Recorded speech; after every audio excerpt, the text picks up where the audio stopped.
Okay. Let's see. Notes are here. Here we are again. Let's see here. I think I got everything. All right, cool. Off we go. Hey, Lifeblood, how you doing? Welcome back. What am I doing? Why the Mario movie trailer? You're getting an ad on... Excuse the fuck out of me. What? You're getting an ad on my stream? That shouldn't be happening at all. I don't know why you're getting an ad on my stream. I'm, like, almost 100% positive I turned those off. You shouldn't be getting an ad before my stream. Otherwise, someone's making money off of me. And I don't know who it is because it's not me. You got it before plenty of times. I'll check after I'm done with the stream. There should be no ads, basically, is the point. Unless it's something... No, there should be no ads, basically. Because I'm like 99% sure I checked that as do not show ads on my stream. So I'll look into it after. I'll look into it after I'm done, so... Even see them where like below an ad pops up. I'm not sure if I have any control over those ones. I think the ones that pop up below are Twitch specific. So I don't think I have any control over those ones. But the ones that play mid-roll or before I get here, like when you first get here, I'm pretty sure those I have control of, and I can tell them, no, I don't want them. So, because again, like if they're playing, I've never seen the money from them, so I'm gonna have to talk to somebody on Twitch. If I have them off, they're still playing, and I've not seen any money from them because they're rolling ads and not giving me the money for them. Not that I make like any money at all doing this, but still. So yeah, I'll look into it. So you only get them when you load into the stream. Okay, so they're pre-roll ads. All right. Yeah, I'll look into it, Lifeblood. I don't know why they're there. They shouldn't be, but I don't know why they're there. So I'll look into it. I actually think I should check my affiliate agreement too, because it might be because I'm a Twitch affiliate, maybe Twitch just plays those automatically. That'd be the only thing I could think, where it's like, no, I've got it disabled. I shouldn't be getting them. And then they're just like, no, we play them anyway because it's a Twitch thing. Okay, well. Alright then. Ooh, gonna need a ginger ale after I'm done with this, I'll tell you what. Got a little trapped air in my stomach. I can feel it.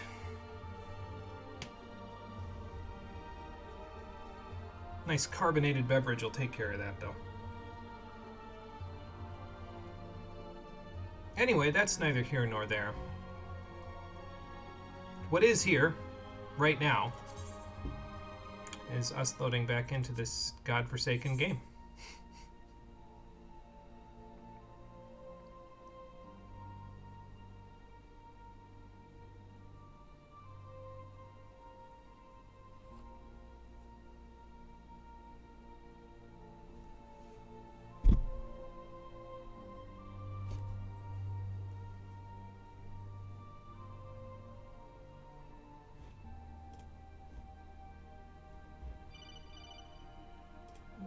Goes that. Alright, cool. At least now that's working. Tell you what wasn't working was Runar's soup, but I'm not really surprised that it wasn't working because, as you might expect from a world that doesn't have salt in it, his soup was missing a little salt. So I gave him a good batch of my little stash of salt. I gave him a little Abelathian, a little Alamegan. His soups will come out good from here on out. Maybe even remind Ishtola of home. We'll see. How you doing, everybody? Welcome back to Final Fantasy XIV Shadowbringers, the Stream Edition. Last time, we began our coverage of patch 5.2 after taking on Academia Uniter in the mid-patch section. And today we'll be finishing up patch 5.2, and we'll be doing all of the side content between 5.2 and 5.3 as well. We might even be starting patch 5.3 today, but that means we'll be doing a total of 2 dungeons today. So we'll see how those go. But yeah, ideally Runar will have a better soup in the future. I gotta give him, gotta give him some help, because obviously Stola is not even remotely interested in, well, his advances. We'll just say that. Where the hell am I going anyway? Up here, Parvati. No, it's funny. In the world of fanfiction of P5, Joker is like Undertale. He remembers previous runs in some, and there's one fanfiction where everyone else remembers but Joker. Well, that's kind of interesting. It's interesting when characters do that, and I don't know how much they would abuse that power, but it's interesting when characters can do that and they don't abuse that power, I guess, because they're like, I don't know, this might be too much. You can spin it a certain way to make it interesting, I guess is what I'm trying to say. So dungeon and then lame. So 2 quests worth of lame, then dungeon, then 2 quests worth of lame, then dungeon, then 3 quests worth of maybe lame, maybe not. There's an instance in that one, so. And then lame after that. If you were hoping to vent your frustrations on our Issa friend here, I can only apologize. I was hoping to vent my frustrations on Elidibus, actually. Did we catch up to him, Thancred? As they are now, and it took Reen? us no time at all to track it down. Good to see the both of you. I'm glad Eden didn't keep you in a coma. That suits our purpose perfectly. Now we need to only wait for Ardbert to arrive. If he killed it, what makes you think he's going to come back for it? He killed it. Weren't you two meant to be attending to the empty? That's also a good question. We were, and are, but we can hardly ignore the rest of the world. So we thought we might see how things were coming along. Yeah, well, fair enough. From what we can gather, the answer is strangely. You could say that, although Eden, I'm sure, is no less strange. Right now, we think we can do more good here. No, fair enough. It is heartening to have all present. I mean, I suppose so. Indeed. We will be glad of the additional hands should matters escalate. I don't know how Graha would feel about you excluding him, but then again, it's Ishtola, so her excluding Graha is like par for the course. Why did he come back? Why did you come back for it? You already killed it. Oh, no, wait, maybe we killed it. It seems I've lost this particular race. Okay. I was under the assumption Ardbert killed it and left it. Actually, Thancred and Reen killed it, so there you go. No, it'd be funny if, like, this ancient imposter thing would just overload on Light Ether and turn into a Sin Eater. Oh, if only he had that lack of ether control, that would be pretty funny. He doesn't. He has incredible ether control, Although but, I suppose it's only fair. you know. When we first met, it was I who outpaced you. Ravana, was it? Actually, the first time we met was right after you killed the Scions that were in the Waking Sands, if I recall correctly. So I think you're misremembering. But where are my manners? I wouldn't be here were it not for you, and I have yet to say a word of thanks. Uh-huh. Well, then say thanks with your fists! Put her there, champ! You had to reload and got another ad. God damn it. Arm giving you trouble? You should have it examined. Uh-huh. Gotcha! Hey, Colo, how you doing? Welcome back. You just got to the best part, because this is the one redeeming thing about this patch that doesn't end up being disappointing. They finally give me a dialogue option that I actually would say in this situation. I thought you were supposed to be good at this, Elidibus. How do you think you're going to pass for someone like Ardbert if you don't even remember the fist bump? Very well. Let us forego this pretense. It's about fucking time. Cut to the chase, why don't you? After all, it was never you that I needed to deceive. So who are you planning to deceive, exactly?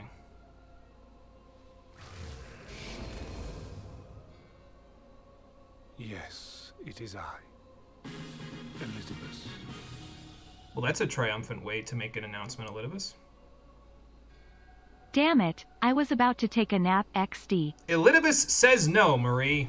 And hello, Marie. How you doing? Welcome back. If you feel like taking a nap, then feel free. We'll be doing the rest of this patch, but, you know. Of our home, I dare say you have gained a better understanding of my role since last we met. Actually, no. Not that it matters. I have not. I still don't even know what the fuck you do. I know you remember the convocation, but that was obvious before in your title. Role, emissary, but not your goal. What is it that you seek to achieve? That is a good question.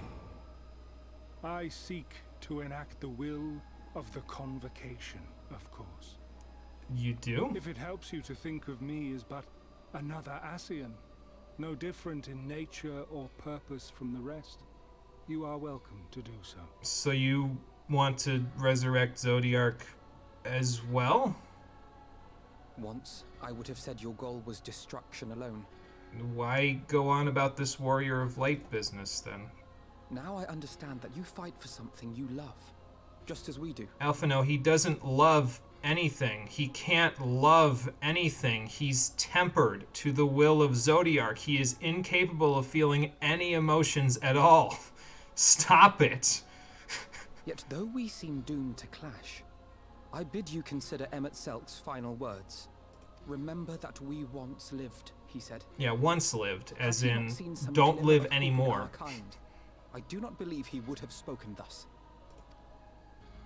Your internet keeps dying. Sorry to hear that, Lifeblood. That's unfortunate. Am I dropping any frames? None better understood your plight than I'm he. dropping a few His frames, words yeah. must surely be worthy of your consideration. So that's fun. I dropped 411 frames so far.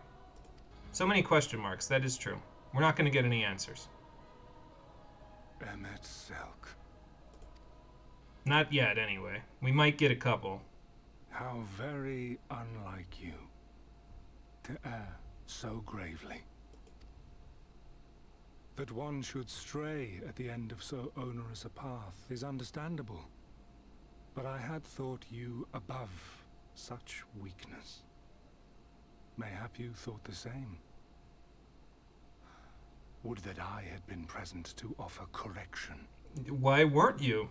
Can't you guys tell when one of you is in trouble, even if it's across shards? What was stopping you from teleporting over here to see what he was up to the whole time?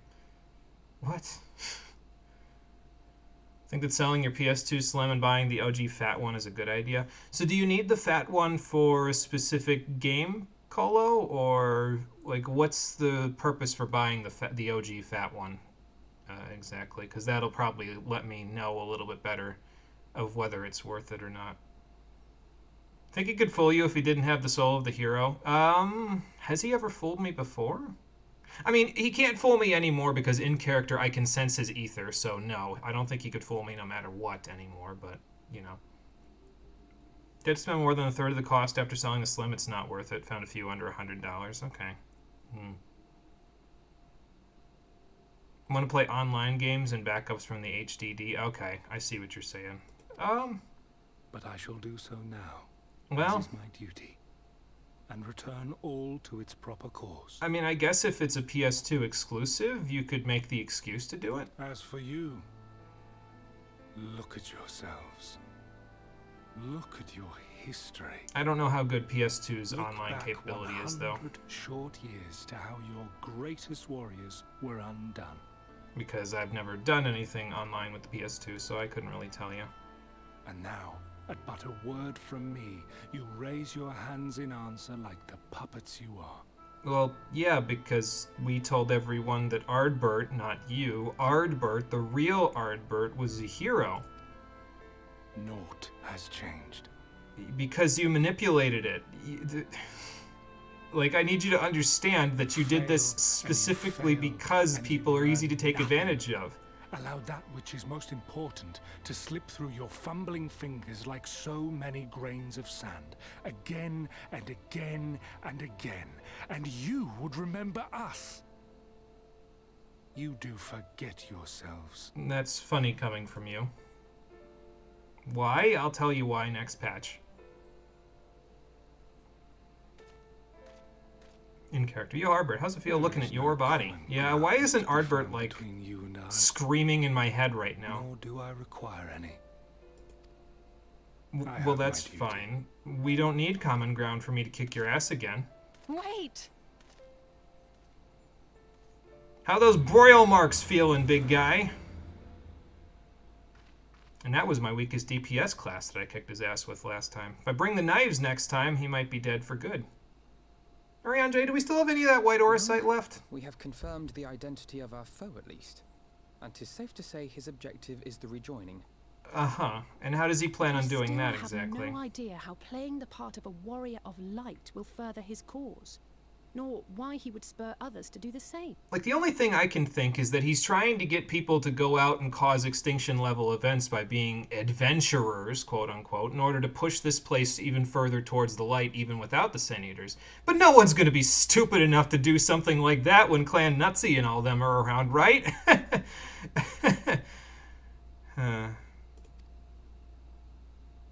Again, logistically speaking, his plan Another makes no visit to sense. The Tempest may shed some light upon these mysteries. But we might as well Whether go we back are to the exchange words or blows with Elizabeth at place our of next our meeting, the fact greatest remains, we know too little. failure, where we ourselves caused an ecological disaster in order to see if that's what he's up to, because Amarot's down there, I and that's would where he's learn from. more of the world that once That's was, just stupid, bruh. and I of know. Elidibus himself.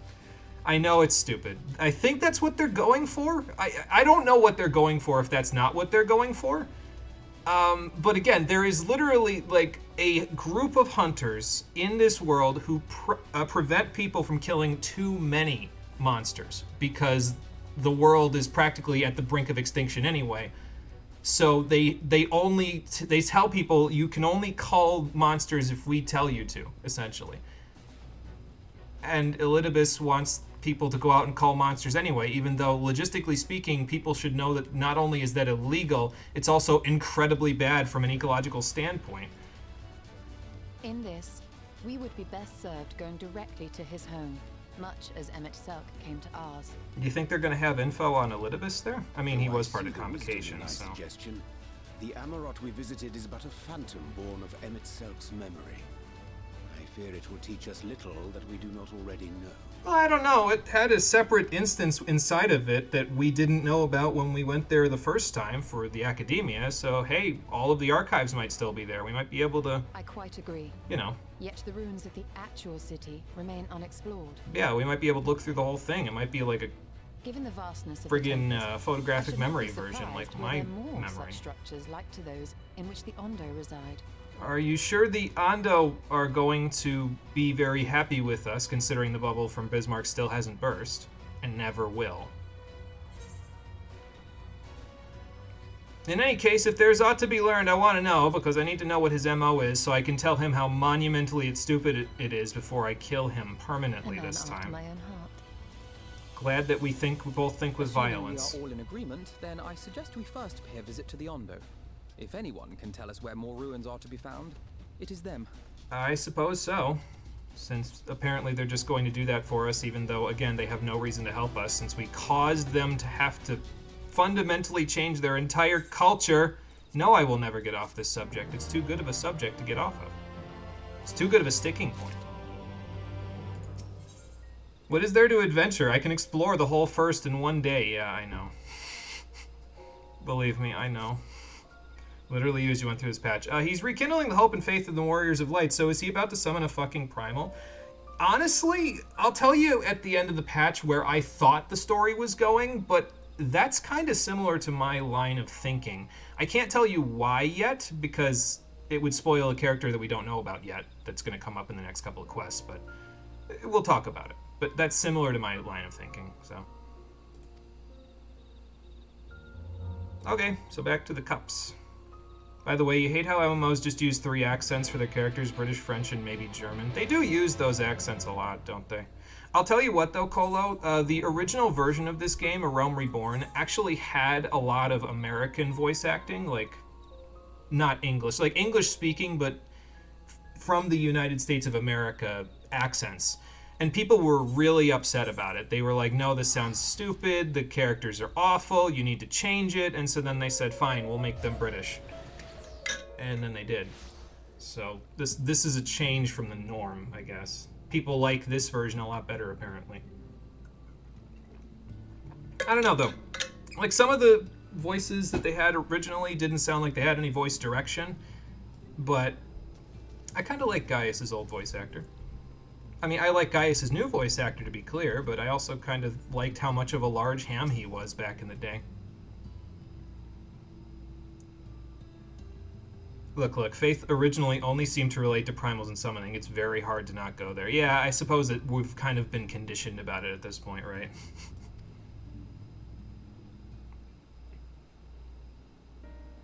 Okay, so we need another favor, Tolshes. Did we establish whether their first name or their last name is the one that you say out loud? I don't remember. I think it's the first name. Yeah, we were looking to see if there are any other ruins down there. Oh, okay. Where is it? Also, I nap. When I awaken, I need to do some studying. Sounds like a plan, Marie. Enjoy your nap. And then hopefully the studying goes well. Got some new books, and yeah, might as well crack those babies open. Sounds like a plan. Yeah, enjoy the nap. We'll be here for a couple more hours. Oh, okay. Yeah, I was gonna say, that's another Ondo tribe, right? Well, that's not very nice.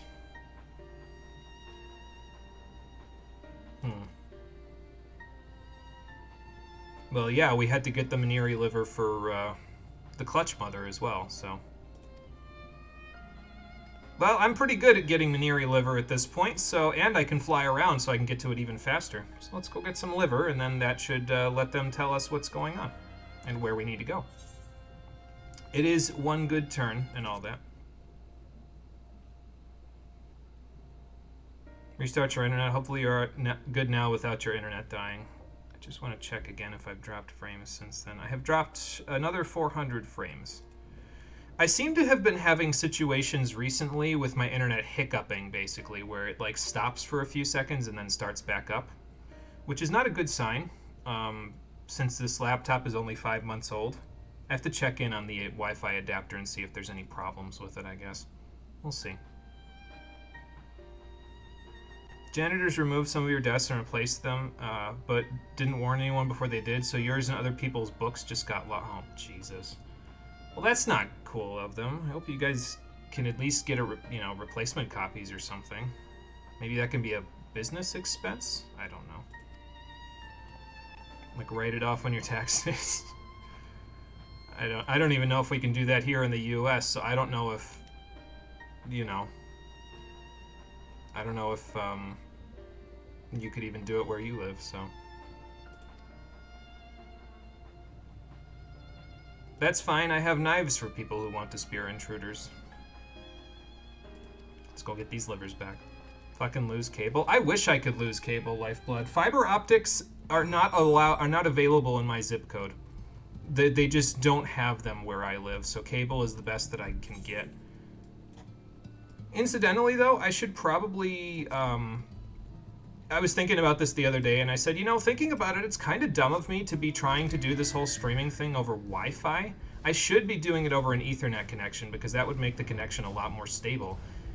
The problem is that we have a 2-floor house, and the box for the internet is upstairs, and so is everyone else in my house. So after a certain point in time, like, it's all quiet on the front now, where I am, but once everybody comes home for the night, they're all in the same room where the best connection is, where the Wi-Fi box is, so it's kind of a catch-22 unless I can run an Ethernet cable down an entire floor through the wall, and I'm not doing that kind of construction work because I don't trust myself with something so complex. I can barely do the basics from what little training I've had, so. Well, here's the bentos. Restart your Wi-Fi box before you stream. That's probably a good idea, actually. I should probably get in the habit of doing that. It would probably make things a little easier. I'll try to remember that before tomorrow's stream, so.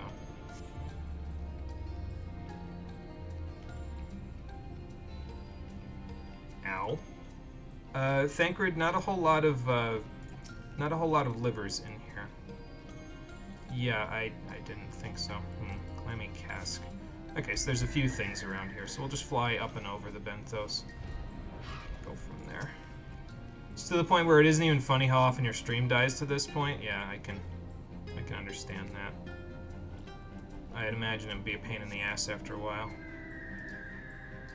The fish people who are just fish humans are the enemy. This tribe of them are, yes. There's a good tribe and a bad tribe, and this is the bad tribe. Yep. So. Yes, thank you for the science lesson. Liver is not a vegetable. It's an organ. Oop. Up here. Oh, Reem found the shoe bill. Yes, it is staring at Reem. Then give it a pet, Reem. There's Cole. Ready to go into the chat, Cole?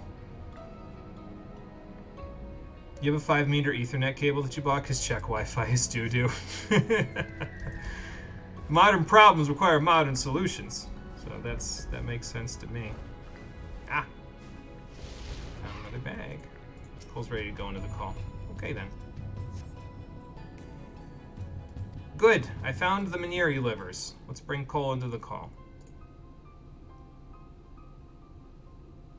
There we go.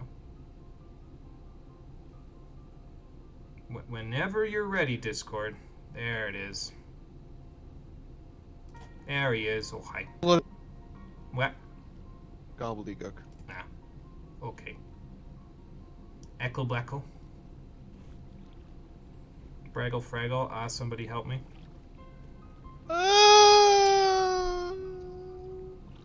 Somebody help me. Yeah, that. Well, they've definitely been raiding the Yondo stores then. Probably for a while, considering all the stuff they've gotten. Yeah, everybody lug a bag of it. I don't know how heavy it actually, or I could just do all of it because I have an absolute storage space.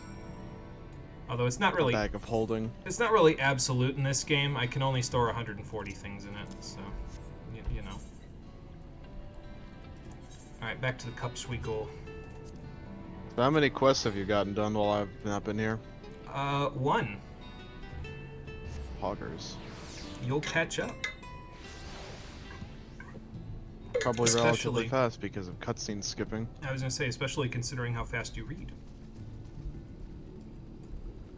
Just don't skip the cutscene with Elidibus because you get the only redeeming factor of this entire patch by doing it. Which cutscene is that? The one that you're gonna get as soon as you load in. At the end of the quest that we were just doing. I think it was called An Old Friend. When you turn in the quest, that's the one. Oh boy. Well, I found Maniri liver for you before, so not really a shock.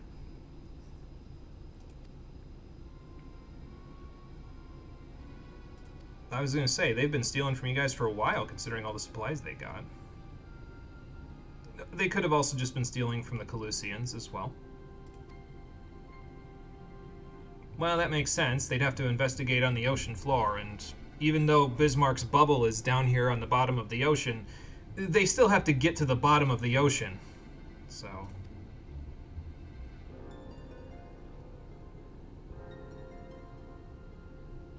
I mean, we could just teach them a lesson by stealing from them and leaving them half dead?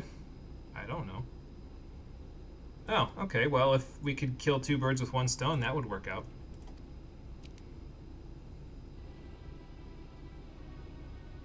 Okay.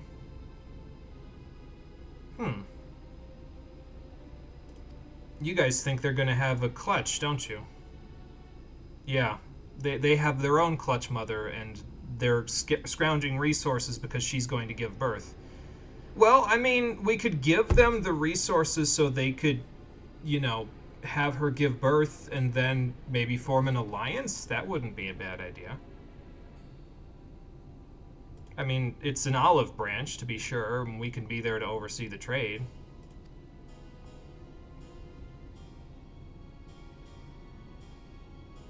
And what's that reason? I feel like that's an incredible leap in logic, actually, but okay, because they have no way of knowing... unless you guys squealed specifically to tell them that, hey, finless ones caused Bismarck to put this bubble on the ocean floor forever, and now we're going to have to fundamentally adapt our culture around it. The only people that know about that are you. So unless the Benthos heard from you about this, which would be very not cool of you to say, how would they know to take revenge on people up on the surface? Like, what?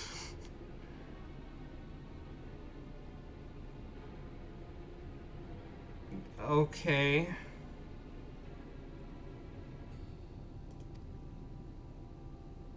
So there's no way around this then, is there? We're going to have to commit another ecological disaster, this time an extinction level event on a very, well, maybe not extinction level event, but we're going to have to eradicate about half of the Ondo we know.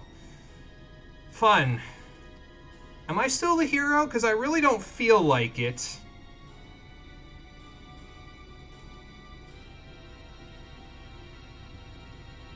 Okay, monstrous structure.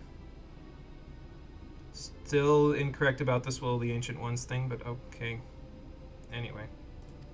Where is the skip button? Cole, where is the skip button? Just hit escape, and then click yes. I can't do that. It's really that simple. I can't do that.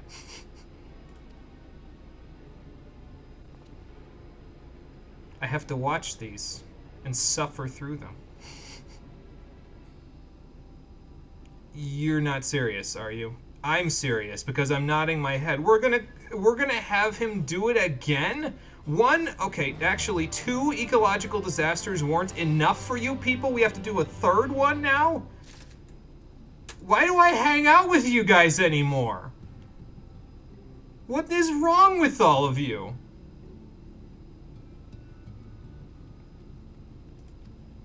Anyway, we gotta go back to Bismarck so he can put another bubble over where the other ruins are, so we can, I guess, just, you know, cause another big problem.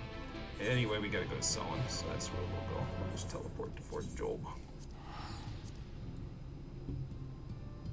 Cole, did you see that small Warhammer clip that Lifeblood sent into videos and music? I did not see that. I will look at it.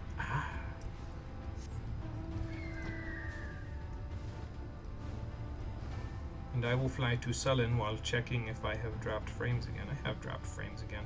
Damn it. I will look at my Wi-Fi card and adapter after this to check on it and see what the problem is.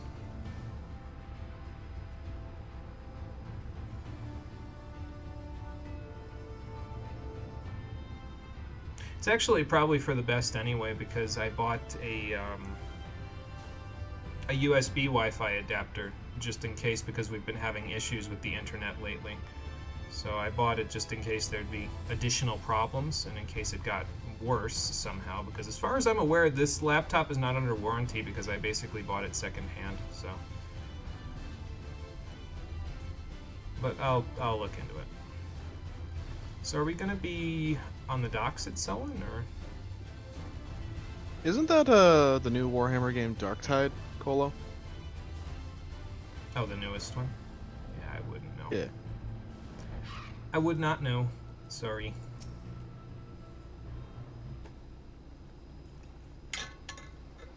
Okay, so who needs a lift over to Bismarck Island? So it would be Warhammer 40k Darktide. Okay. How do you plan on proceeding on foot? Oh, we're at this cutscene. He's an island. What technique? Oh dear God, here we go. Oh, this one. Ariane, you know this is a fishing village, right? You know that if we asked them nicely, they'd just let us borrow the boat. I'm not jumping in to rescue your ass from drowning. That's my job. Yeah, but you're a few cutscenes behind me, so. Not for long. That's true. Maybe if the game would start giving me more cutscenes I could skip and less long-ass animations between dialogue options in the overworld. Rain, don't encourage him. You don't know how bad this is going to go. I'm encouraging him. What the fuck, game? You just go out there and, walk on water, Urianger. Worst that could happen is let you him drown. cook, it's fine. Worst that could happen is you drown. It's okay. We can revive you. Not on my current class. Hey, let him cook, it's fine. Well, he's walking. Standing, really, on water. Mizuko, get ready. Because he's about to go face first into it. I would imagine this takes an incredible amount of concentration. Not that Urianger is incapable, but... yeah. It's just that he's not capable for long enough. Goodbye! Thancred, Mizuko's in the... okay. Water already. She was down there the whole time. Reen's one dad has to save her other dad. Wow. Hey, Jesus! Something like that. He was trying. It didn't exactly work out for him. And I don't know why he would exert himself so much right before we go into a dungeon, but... okay. You made a deal with the Fuath? That's like making a deal with the devil, man. Your soul is gonna be theirs soon. We better get you guys out of here faster before they claim it. Probably because the Fuath don't want you to. Or maybe they just let you play it, like they played a trick on you. Like they let you walk on water once to make it seem like you could, and then they took that power away from you to make it seem very funny. Because they're that kind of humorous people. Or you're tired from working in the empty. Or you're all tired because your souls are being shriven from your bodies because you're too far away. More specifically, Thancred's and Urianger's are being shriven faster on the account that they've been here for longer than most of them. That's true. Thancred's been here for, I think, 5 years total. It's been like a couple of months in the source, but time I think Thancred was 4 years and Urianger was like 5. Okay, something like that. I thought Thancred went first and then Urianger and Ishtola, but I could be wrong. One of them went first. He can exhaust himself because he knows damn well that he doesn't participate in the dungeons. I mean, I don't use the trust, so that's technically true. Yeah, it's called a boat. Let's just row over to the Isle. It's fine. Why would we need to walk on water? We have this sturdy vessel here. I mean, I'd just as soon swim there with Mizuko, but, well, they're going to take us there anyway. Swimming. So.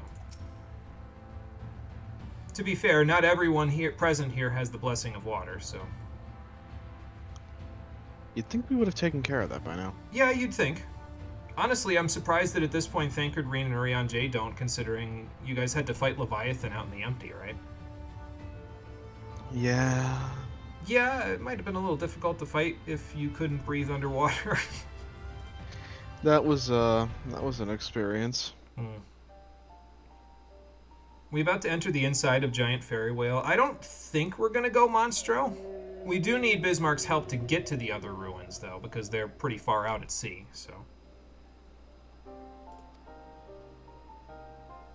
Okay, cool. So all of you can stay here. Rory and I can go there, and Alize can go there, because we have the blessing of water, and so we'll just, we can prevent the ecological disaster from happening. PSP AV cables are going to arrive on Monday. Nice. Hopefully that... I would imagine that gives you the ability to record that stuff, or at the very least play it on a TV, so that'd be good. 14 dungeon themes are always fun. The music from both of the dungeons we're going to be doing today are top tier as well, so... They will be very good. I'll probably post them both in videos and music when we're done. Oh, got a few barnacles down there, Bismarck? Alright. I can do a little cleanup. See, Mizuko's too streamlined. She doesn't get barnacles when she swims around. Too fast. She is too fast. Plus, she can do a barrel roll, which I don't think Bismarck can do, so, Whee!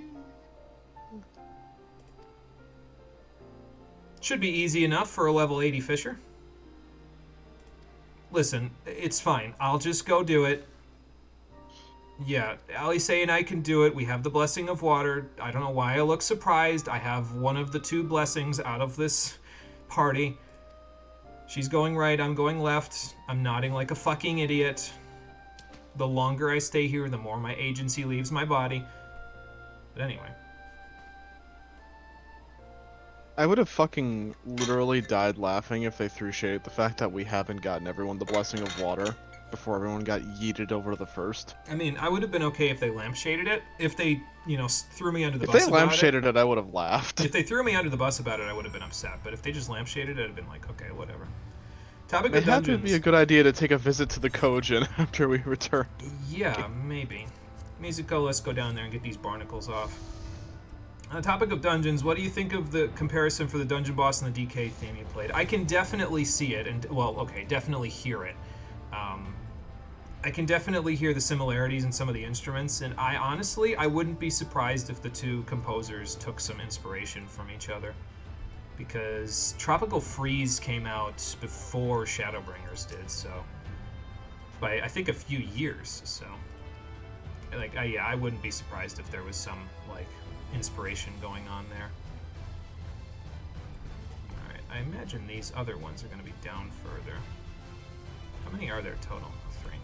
Oh, nope, found the last ones. They're just very close to the surface, that's all.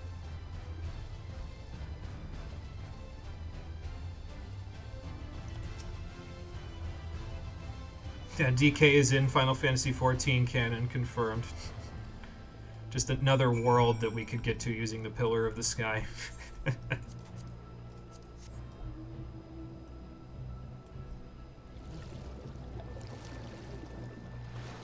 I hope not. That would ruin the DK series. Oh boy. She! She! I can't get my voice up that high. Like that, yeah. Okay, cool. I guess Bismarck is clean enough. If he's not, then I'm sure Rory won't mind taking a few more barnacles off when she gets here. I already did. Okay, good. That sounds like clean. You're welcome. And who was the other that did this favor for you? Oh, so that's why this place is called the Isle of Ken, because Ken was here. Did he shout Shoryu a lot?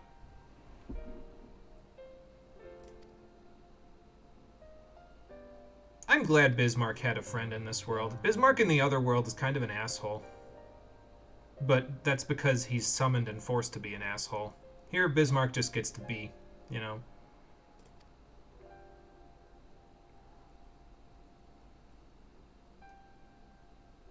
Crikey, there's a little fucking cutscenes before we can go into this fucking dungeon.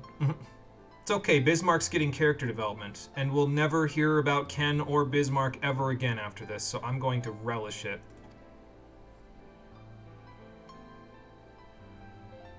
So that's why you like sleeping so much, because it reminds you of the old days. Well, you could always, I don't know, teach a few people from Sullen. I'm sure they wouldn't mind learning Facepeak. Oh, there you go. Orion J will even teach you how to speak like human. Human.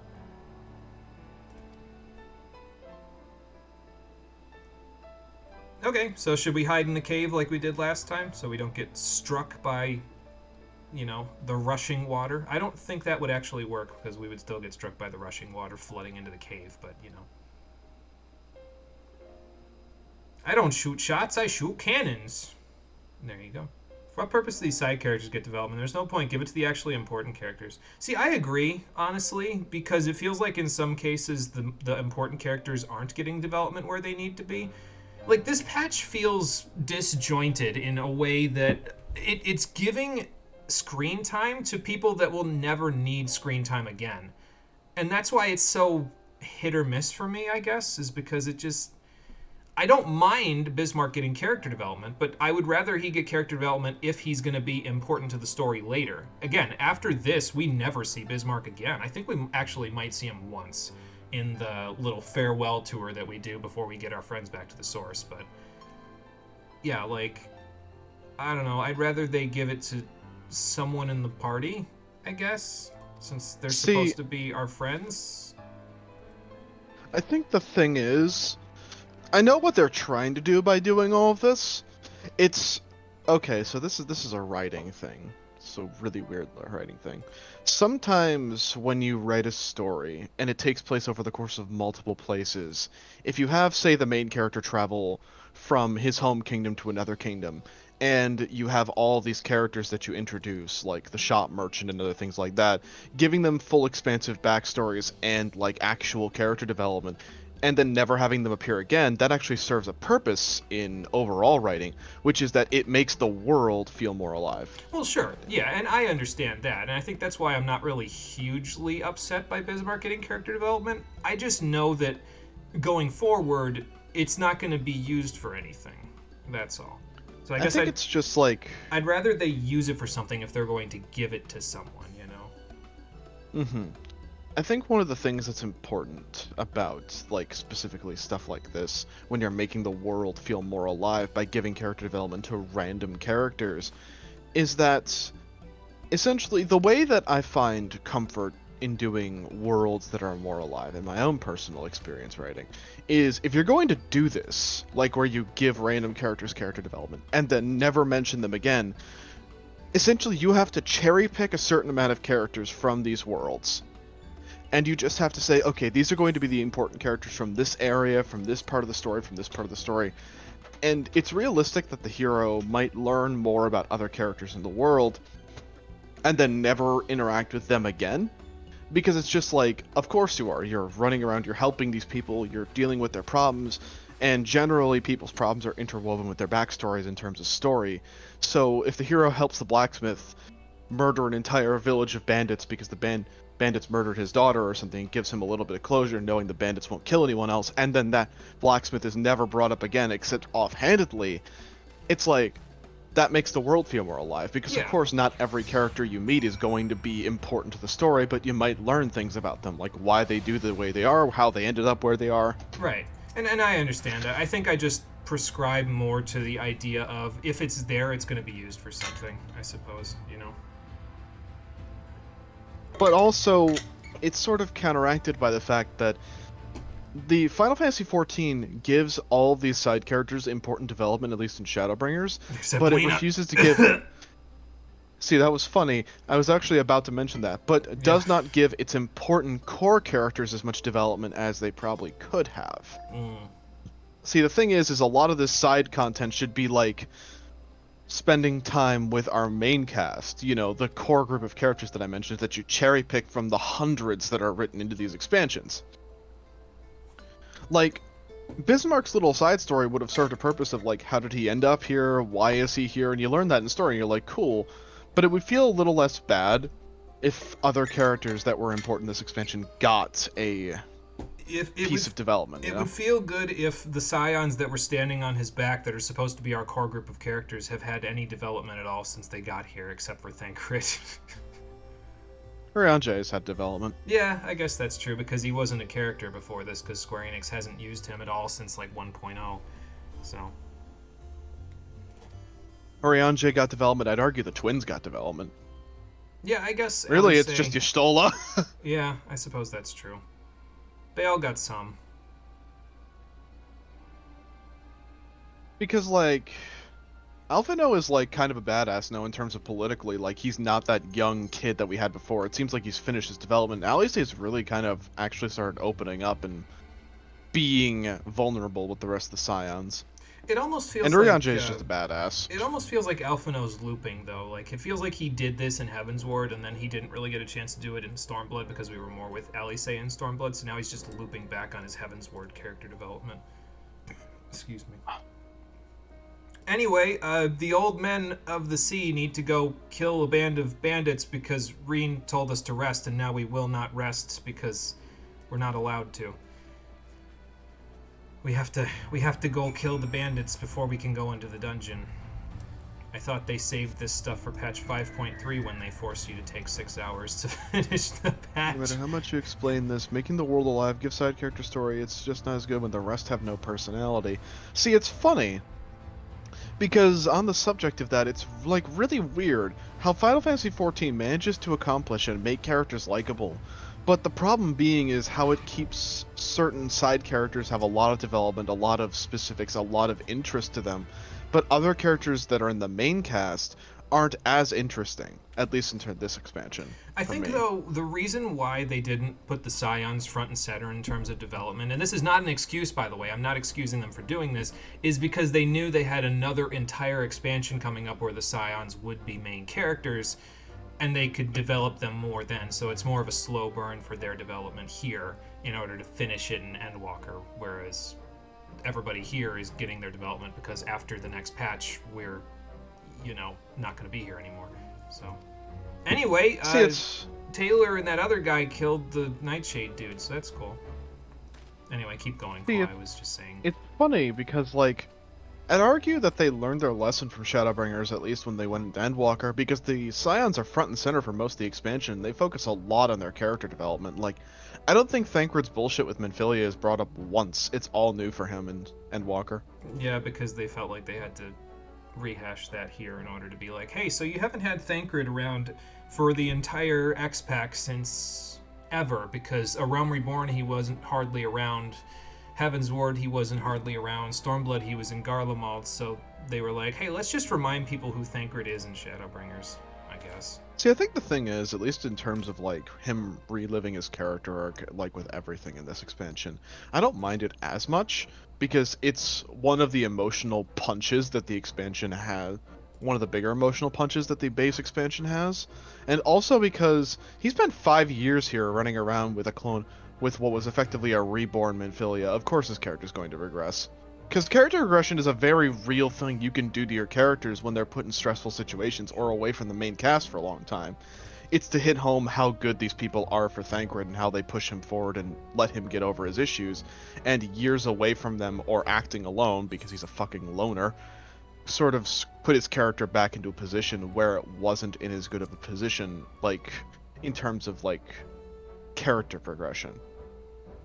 They were so concerned about the first that a lot of their characters either regressed or evolved in a new, weird, but maybe not good way. I mean, I guess you could say that and spin it that way. I don't know if I necessarily agree, but...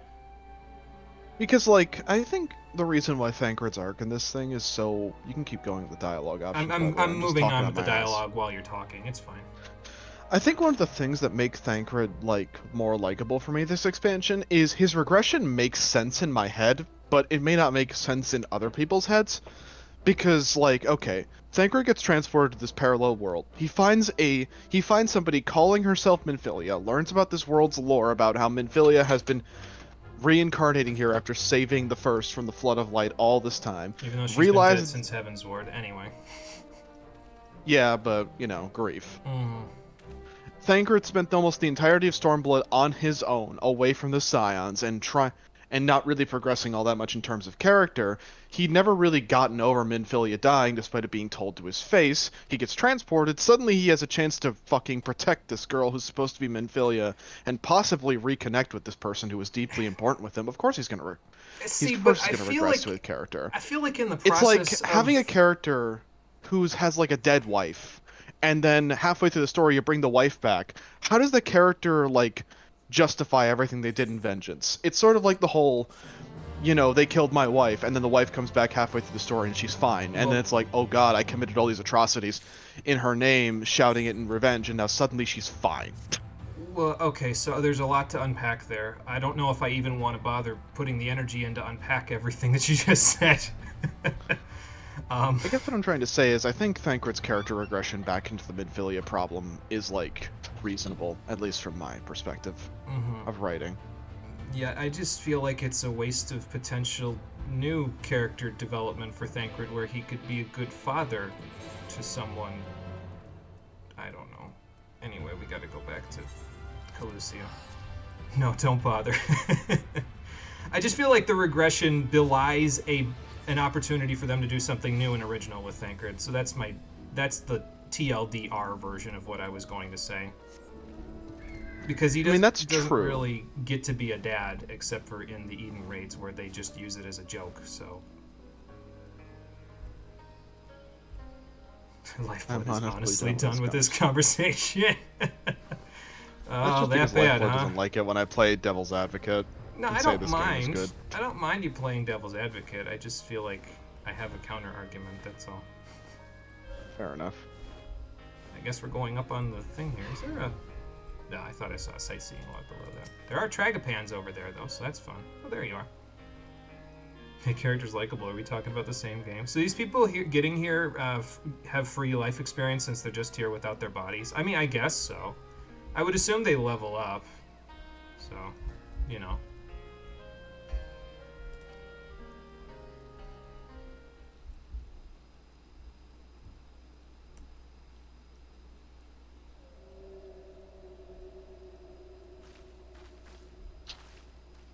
I did see that Warhammer clip you posted in chat, by the way, Lifeblood.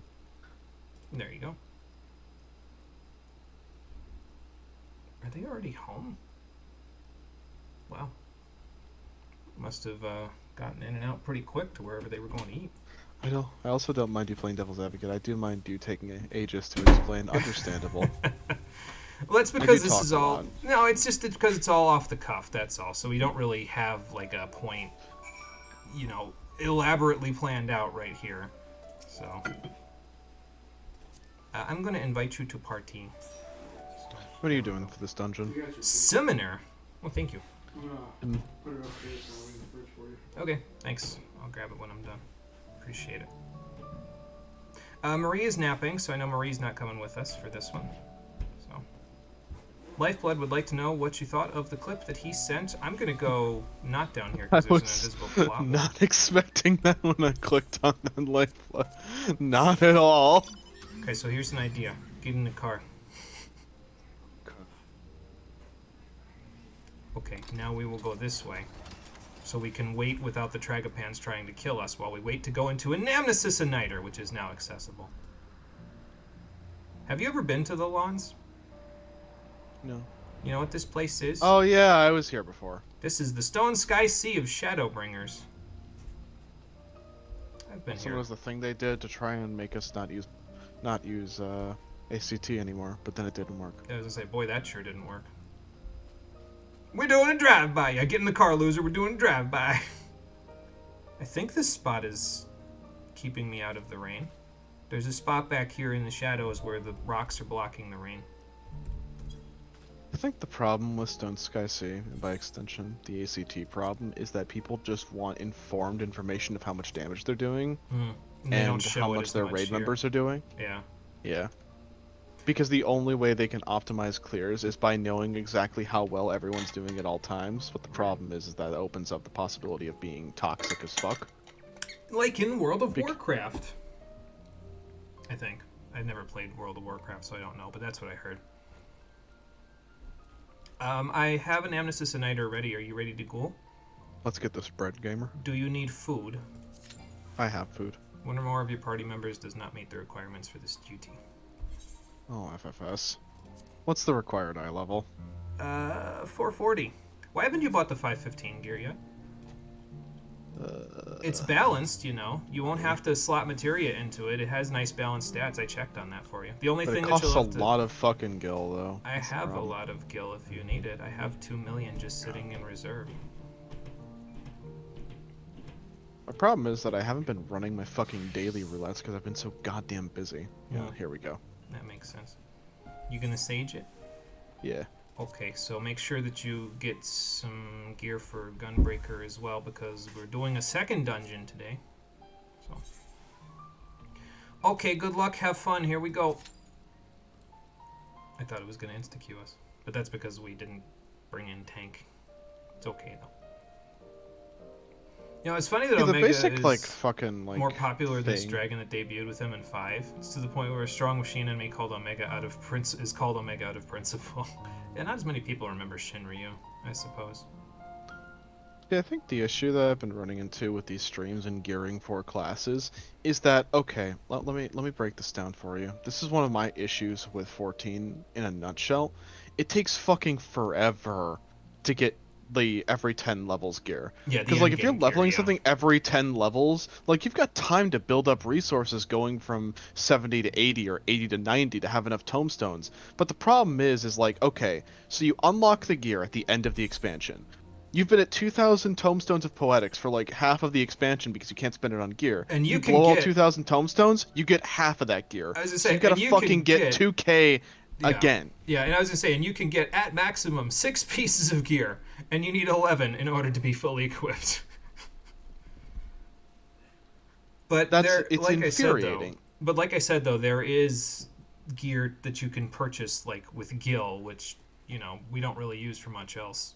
So they really want to give people a reason to spend money in this game, like Gil, because the Gil to player ratio is fucking ridiculous. I mean, I do have like almost 3 million Gil between what I'm carrying in my pocket and what my retainers have, so.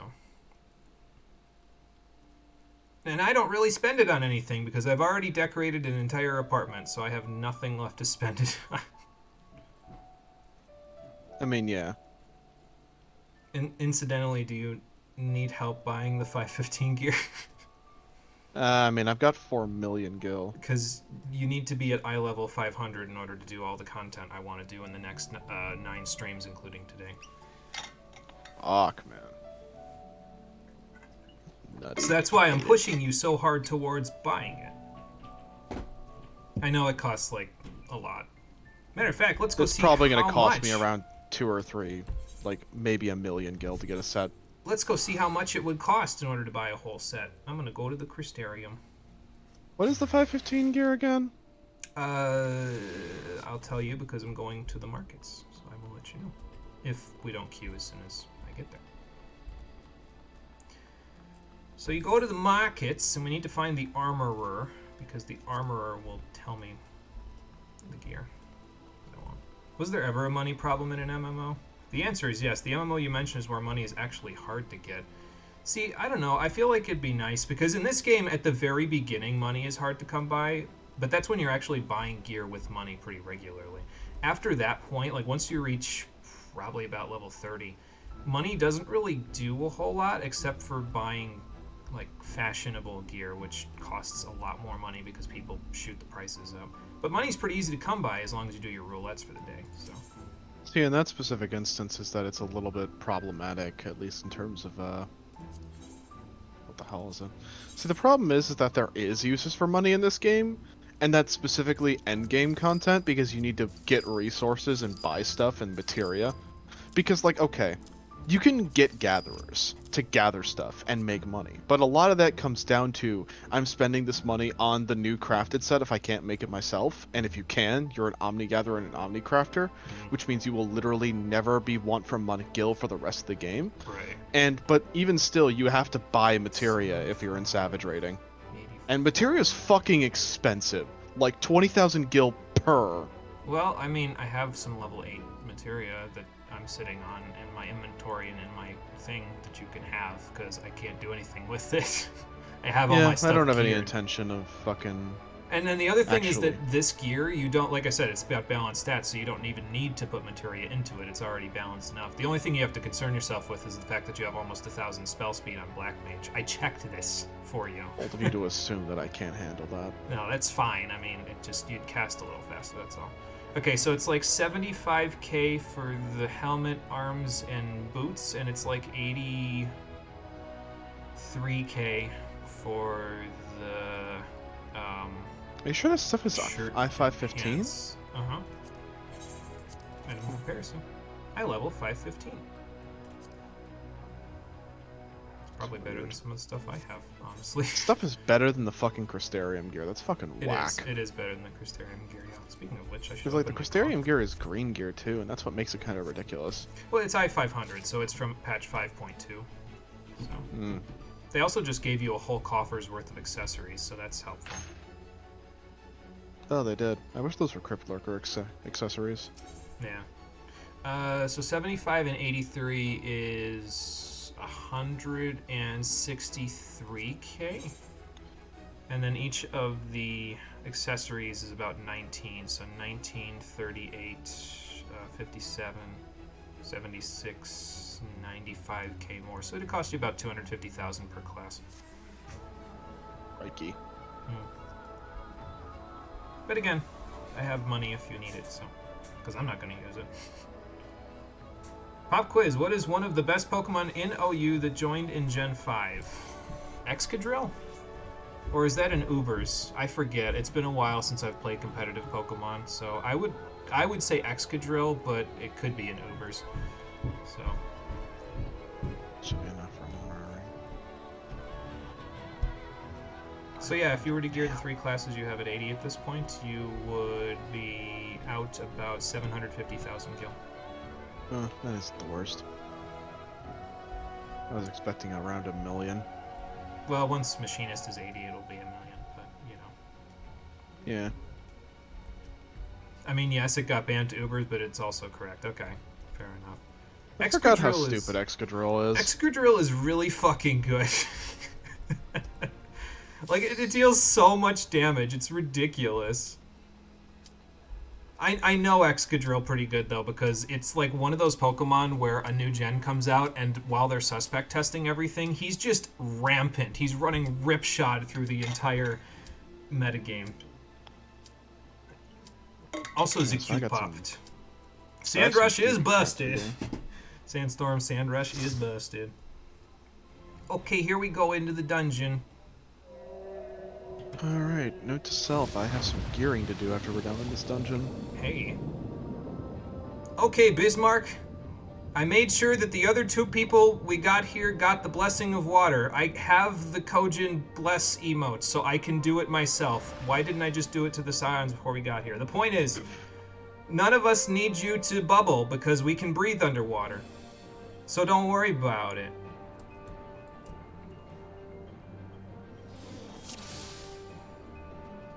You spawned into the dungeon, Pokeballed for like a solid like millisecond.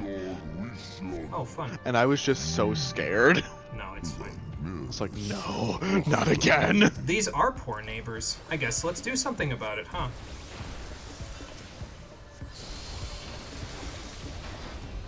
Alright, Bahamut, help us out. What has been your experience this expansion? You maybe class-wise. Pain. That one's aggro to me.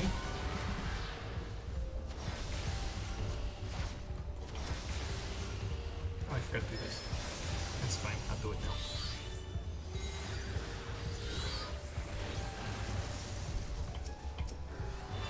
I'll just hit the one that the tank's already hit now. There we go. We are defending the whale from Trench Danbanias and Fwabos. I don't know why we're fighting these things. They were just kind of drifting out in the open ocean, but okay. Probably because they're predators and hungry and would like to eat us. He's a rock whale, though. What are they gonna eat? Salt. Never mind. There's no salt in this world. There is no salt in this world. That's what they're gonna eat. Never mind. Makes sense now. Phoenix, help us out. I just rekindled myself. I'm gonna stand in an AoE now. Am I a rock whale? I mean, I'm very salty, so... So how are you gonna do that? By seeking cover. Is that a ghost Leviathan? Something like that. Just wait till we get to the enemy that was in Final Fantasy XI. It's coming up. Watch the rocks there, Bismarck. Don't get a concussion. Wow. I said don't get a concussion, but I don't think he heard me. I fucking love how he just goes through a wall. Should I be concerned something's gonna come out of these? Cole, something came out of these! Trench Dagonites. Why does everything evolve into crabs? I'm only saying that because the word Dagon is in it. And that's the crab from Final Fantasy Legend 2. Sewer water. But where's the sewer? The fuck do you mean sewer water? Yeah, where's the sewer?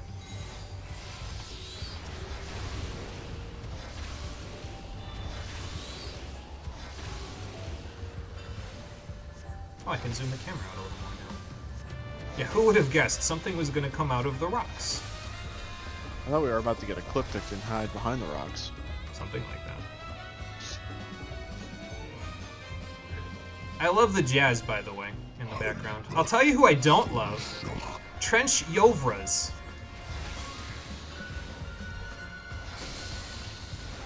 Why don't I love this guy? Because in Final Fantasy XI, This guy had an AoE attack. He's a palette swap of a jellyfish from Final Fantasy XI, that's the point. And he had an AoE attack that removed all of your equipment from your body, and you couldn't put it back on for 15 seconds. Ah, yes. Naked. Super Instead of naked tentacle snake, it's hentai naked porn is real. I was gonna say naked jellyfish instead of naked snake. I mean, whatever floats your boat. He's not going to be floating anymore, though.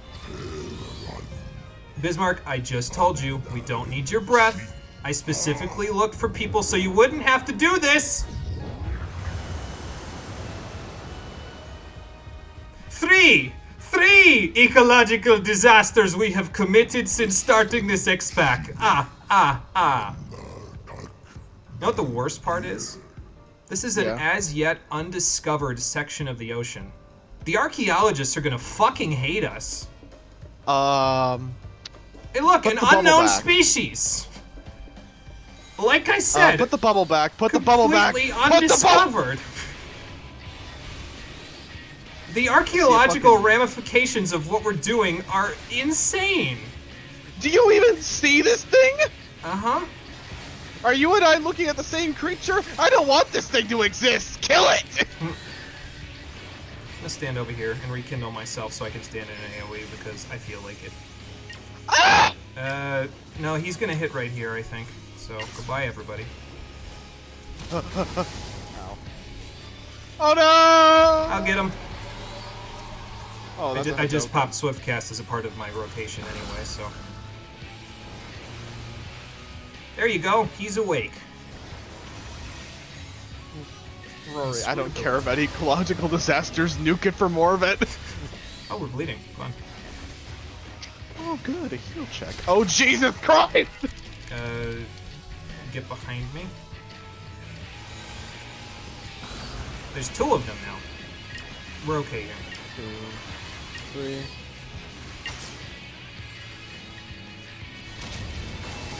He said desist! What the fuck?! It took me a minute to comprehend that there was 2 of them. Well, I'm gonna focus on one of them. Bahamut! And by focus on one of them, I mean I'm gonna use a bunch of AoE skills anyway. Yeah, where'd he come from? He, divided by mitosis, I think. If I had to guess. They do that in Final Fantasy VII. The Warrior of Light would have been a lot easier if it split off by mitosis. If only one of us could be in 2 places at once. This is an unknown species. We have to protect it. I am not protecting something with that many eyes.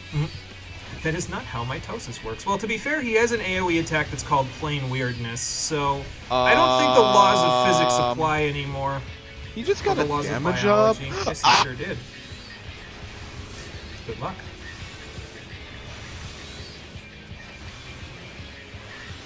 I'll put a shield up to help you out.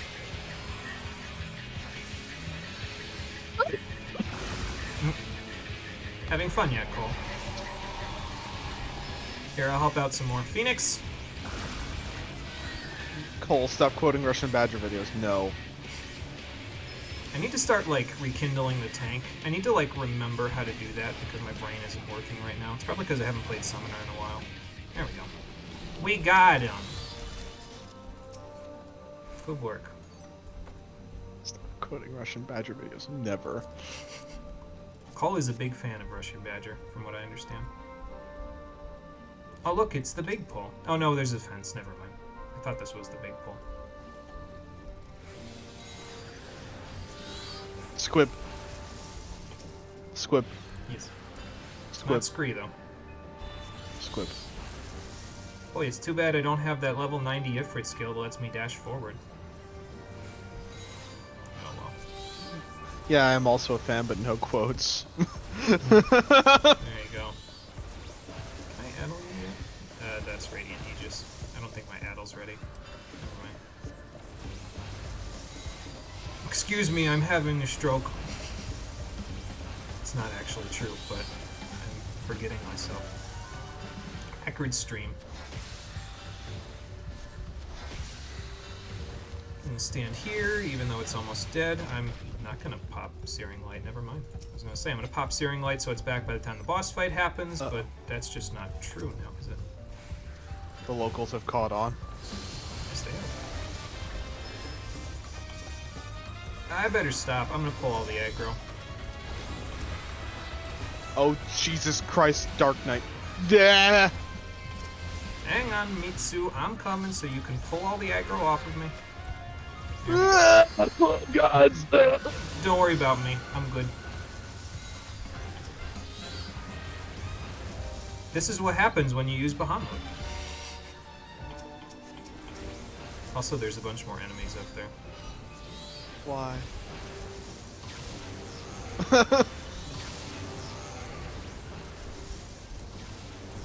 Yeah, like they mentioned in the cutscenes before, the Benthos have taken this place over so that they can use it as a spawning ground for their Clutch Mother. That's why they're here. So. True. They also want to kill all of us. Yeah, but I still think we could have, you know, formed an alliance with them instead of just wantonly murdering their entire clan, because again, they are half the Ando we know. You guys can handle that. To be fair, if every yourself, problem right? could be solved with peace talks and alliances, the Garlean Empire wouldn't be a problem. I suppose that's true. How did they even find this place? Here, Am I I'll having help fun you out, yet? Yes. Phoenix. And now I'll remember to rekindle the tank. There we go. I'll roll on gear while I'm doing my rotation, because of course. There, got him. The tank still has rekindle. And when it pops, it'll give them a big regen at the start of the boss fight, so you're welcome. This world has more fights for no reason than Warhammer. And that's saying something. Oh look, it's Why do that they guy have a Cyclops? It's the guy from Final Fantasy Tactics. How does he live down here? Final verse. The final verse. I had a feeling that was Whoa. Arcane Circle. Jesus. Eye of the Cyclone. God damn. Stay in. It's the same as the guy from Orem Vale. He hurts So a if you little see- more though. If you see Glower, Terrible hammer. run away. It's no Cyclops, it's Kyclops, I know. So hammers will go off first, I'm sure.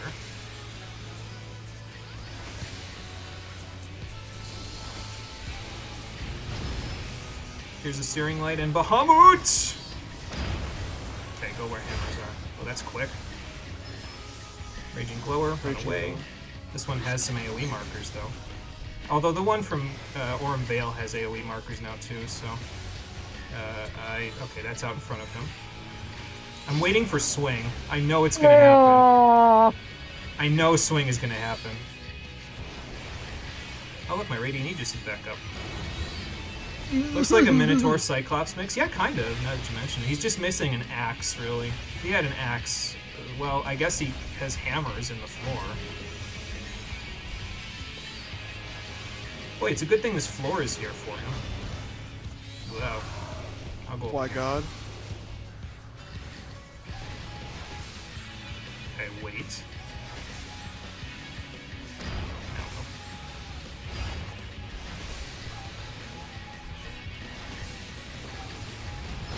Hang on, I gotta help out Phoenix! I'm gonna rekindle the Reaper. There you go. I keep forgetting I have that. What? Hollows. Oh. Don't you get that at like 76? Yeah. Hmm. I mean, to be fair, you don't play healer very often, so it's fine. It explains my pain. What the fuck? The Archive Eternal. I guess it makes sense. It's another This, Annider, so... This is another Ascian research facility. Because, of course, I wonder what horrors lay for us deep into the... deep down. Only one way to find out. It's probably more Ando, though, if I'm being fair. Alright, I'm casting. I have to stand still for 2.5 seconds. I'm also running. Also me aggressively passing on all the gear. Pretty much. Oh. That isn't healing. It is the biggest library ever. It's been a while since we've seen a library this big. Uh-oh. Oh, okay, they recharged the thing. What the I'm fuck? just gonna stand over here by the tank because I'm drawing all the aggro. By the way, if you're wondering how aggro works in this game, if you look at our party list, next to our names you will see either an A or a number. If you are a healer, you want that number to be as low as possible. If you are a damage dealer, you want that number to be as high as possible, but also not A. If you're a tank, you want it to be A. I just want to be Bahamut, but I'm second on the aggro list, which should tell you how good I'm doing at all times of the day, because I'm just that good. Yeah, I hope I brought my membership card. Hope I didn't forget it at home.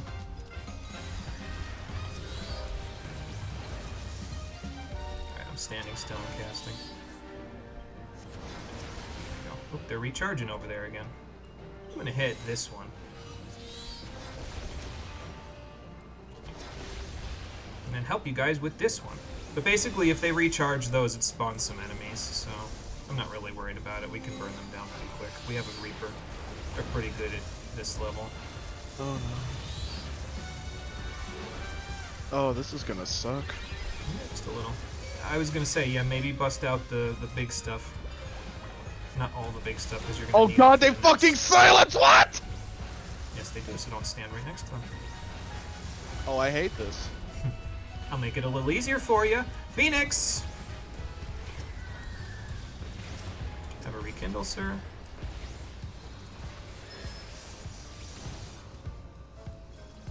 Barreling smash.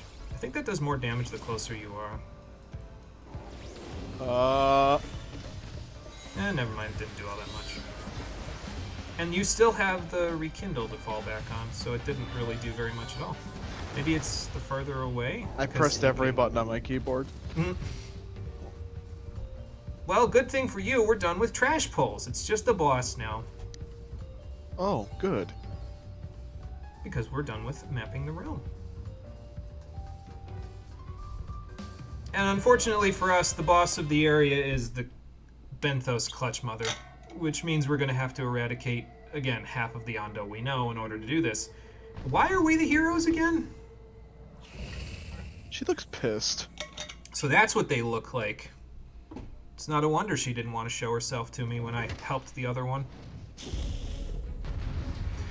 Square, you don't have to try. People will still make really disgusting porn of this. You don't have to try to make it not look sexy. They will still make porn of it. The internet is forever. Eucrasian diagnosis.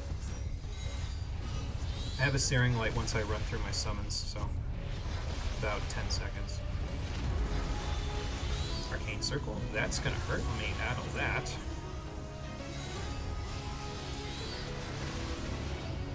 Say hell, I might even get to add the AoE, but it's gonna take too long to get to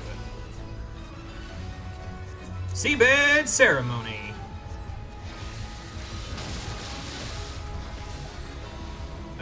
Watch behind us.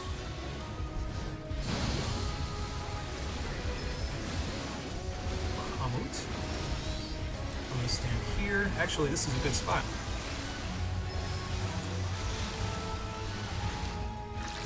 I don't have Rekindle at this point, Reaper, sorry. Oh, Jesus Christ! Okay. I fucking dissociate for 5 seconds and then everybody in the party's dying. Stand on a grate that's got stuff coming out of it. I'll be okay over here, don't worry about healing me. Okay, so if you don't stand on a grate, she'll spawn harpooners and tether to them and get a big vuln down stack from it. So, yeah. Not keep up with all this fucking heal. I only have so many buttons.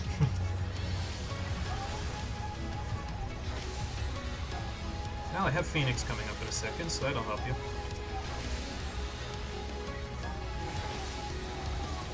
Bone I'll wait. Suck. I'll wait for the seabed to go off. Okay, here we go. Phoenix, you're up. Fuck, I have dropsy. Yeah, don't stand in that. Where are we going first? Okay, so over here first. Wait for it, and I'm gonna pop sprint. Pop sprint! I went too quickly. Oh well. It's okay. You made it.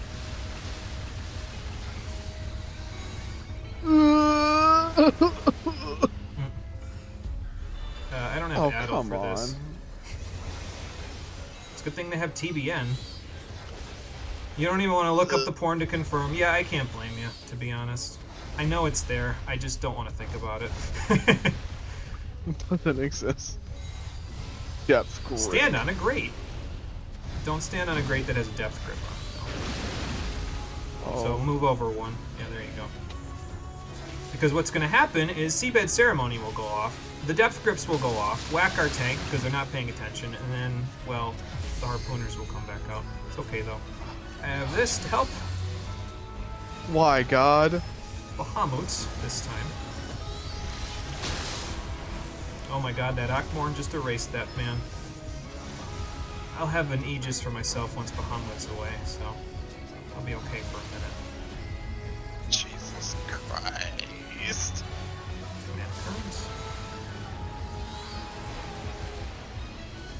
Thank you for the prognosis. Stop getting Von Stacks! Seabed Ceremony. I'm addling this. Hey, it popped my Aegis. Nice. I like it when it pops my Aegis. It means I used my Aegis at the correct time. Okay. Oh, for fuck's Tank, I don't know if that's a good idea. I'm just gonna stand here with you. That's fine. Yeah, I didn't think that was a good idea. Hold on, I'll get you up. Yes, I will. Hang on. You don't I get definitely me up in a minute, will we're now. all gonna die. I definitely will get you up now. Hang on, hang on, hang on. Use Living Dead. Use Living Dead. They use Living Dead. Good. And now, Phoenix. Got him. Ooh, that was a close one. If that Seabed Ceremony had gone off, you would have all fucking died. Well, I had Everlasting Flight and Rekindle, so I was the healer for a moment there. But that's okay. I'm used to being the healer. Good job, team. Why am I sad about God, this? that tank got hit. Well, you did just murder a fucking Clutch Mother. Actually, yeah, I am sad about that because we just murdered half the Ondo we knew while committing an ecological disaster. So now I am sad. Are you satisfied, Final Fantasy XIV? On God, that tank got hit by every mechanic in the game. Yep. Oh, look, a healing code. Aw. I got double commended. Hey. Finally, my pain is rewarded. How is she gonna fight underwater? How is all of this working here? I assume that the Asians made this place waterproof. They don't seem to need books like paper books. And here are yet more crystals. Probably because they instill their knowledge in these crystals instead of in paper books.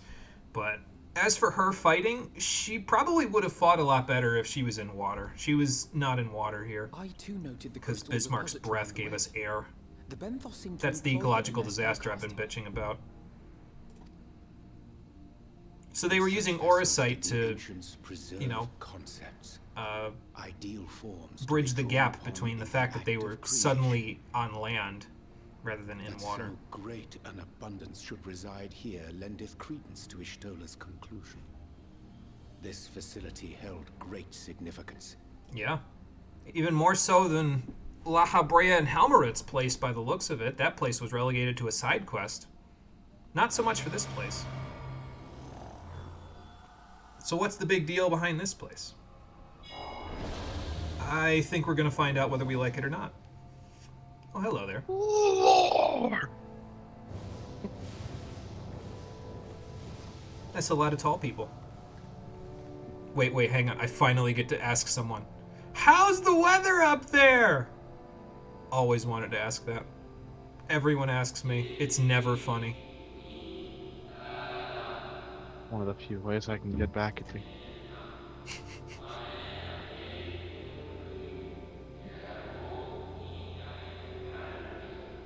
So this is a memory bank from post Zodiark summoning. And apparently it didn't really work out very well because the world is still, even with the laws of reality completely rewritten to the will of the Asians, the world was still burning. Who the fuck figured that that was still going to happen? Maybe you shouldn't be trying to rewrite the laws of reality. Reality, and yet the world still burned. Yeah, maybe they shouldn't They be took trying away to... the burn, and it still burned. Maybe they shouldn't be trying to rewrite reality. And also, the Convocation apparently doesn't care about the people because, well, yeah, they sacrificed half of their population to summon Zodiark. That was a lore bit that we got when we got the Emerald, but anyway. The Defector. Who's a Defector?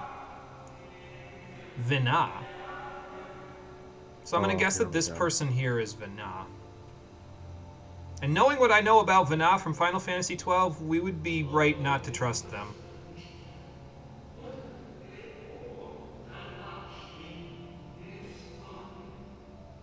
I don't see how your faith is well founded in them, considering they just killed half of your population to do it.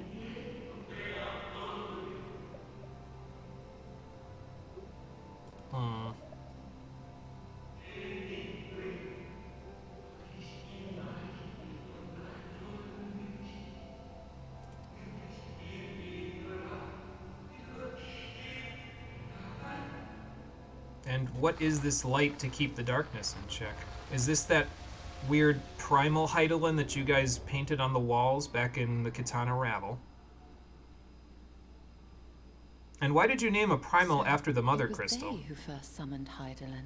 This is where the game gets confused, by the way. This is where the game tries to convolute the fact that the Heidelin that we've known the entire game, the Mother Crystal of the Source, is the Heidelin that they, the Asians, summoned at some point, even though the planet existed before Heidelin, the summon, did. How does that even work? I promise they explain this in Endwalker. How does that even work? Their discussion did seem to imply as much, yes. Maybe you'll find out. I cannot say I have ever heard of this Vinar before. Not on stream, though. Is that a mask or part of their face? I think it's a mask. My understanding is that the Asian mask indicates their status in society. So if they have those normal looking ones that are just like the pointed at the nose ones, they're just a common Asian. So yeah, the red ones that the Asians have been putting over their face when there are enemies, that means that they're a higher ranking one. So some were of the viewpoint that his power must needs be restrained. And to that end, they call forth she who would serve as his shackles. So they summoned a Heidelin. That it was this Vinar to whom they looked for leadership. And it was summoned by this Vina person, which, again, Final Fantasy XII vibes tell me never to trust someone named Vina. Served as their headquarters. The presence of such intimate records attests to that.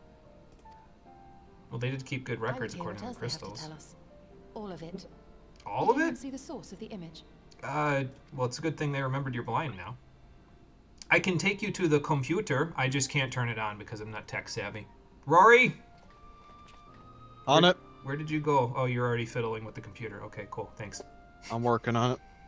As we speak. The device there? Then let us see what other secrets it holds.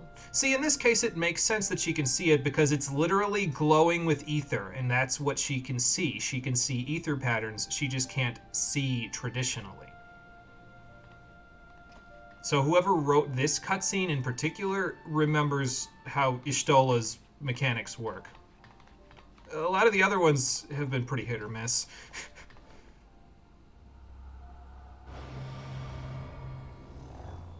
You know, this might be like a Library of Babel situation where this library is going to take like eons to understand because the Asians had so much knowledge, right?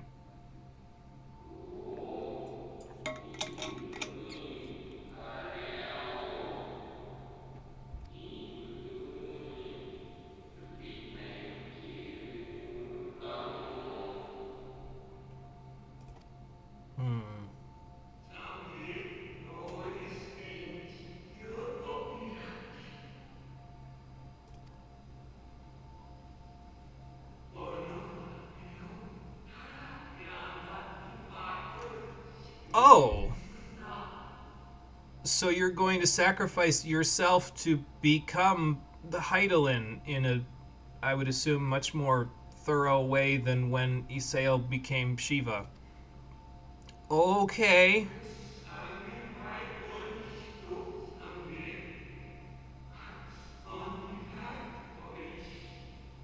Uh-huh.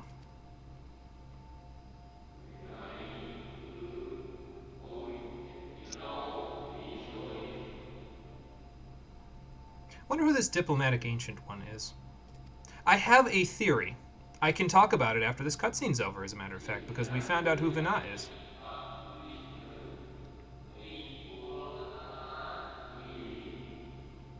And actually, they just ruined my theory by saying that, but anyway.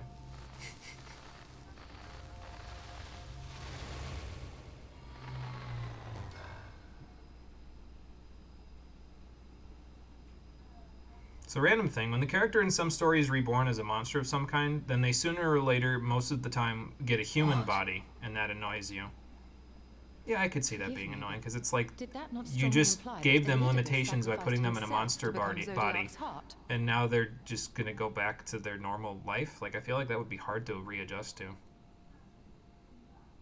Yeah, so apparently Elidibus is the heart of Zodiark, which I suppose would make him the most likely to summon Zodiark out of anybody. An Elderasian.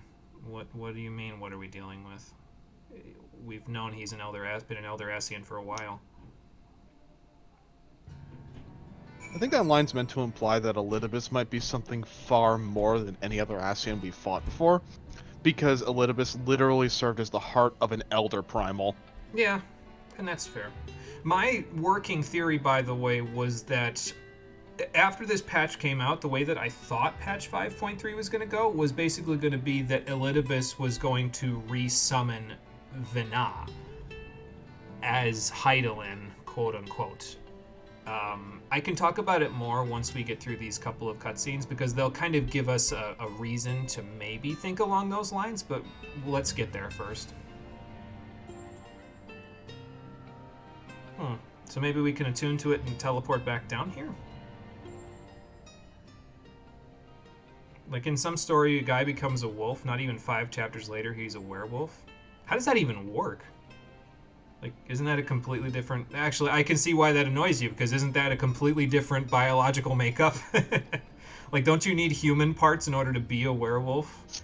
For the upright standing part? I don't know enough about werewolves to know that. If Espy was here, he'd be able to tell me.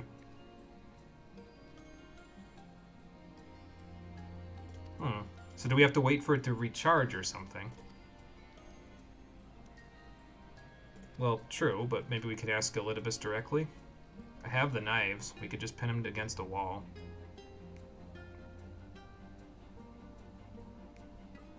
So what do you think this guy is? Some kind of weird 2-bit replacement, or...? Right. So they're 2 different people. Okay, well that would make sense, I guess. They would have had to have promoted someone to his chair after he sacrificed himself the first time. So. That's not the problem, especially in magical worlds where they take place, where monsters just evolve like Pokemon. Okay, yeah, and I guess that's fair. If it was like a magical, you know, realign your biology thing, yeah.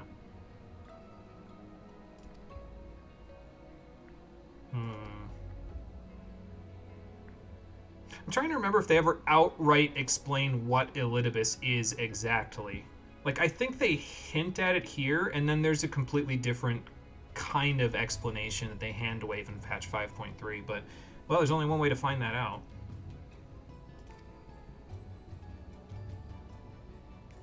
Okay, so what am I going to be engaged with again? I haven't been paying attention.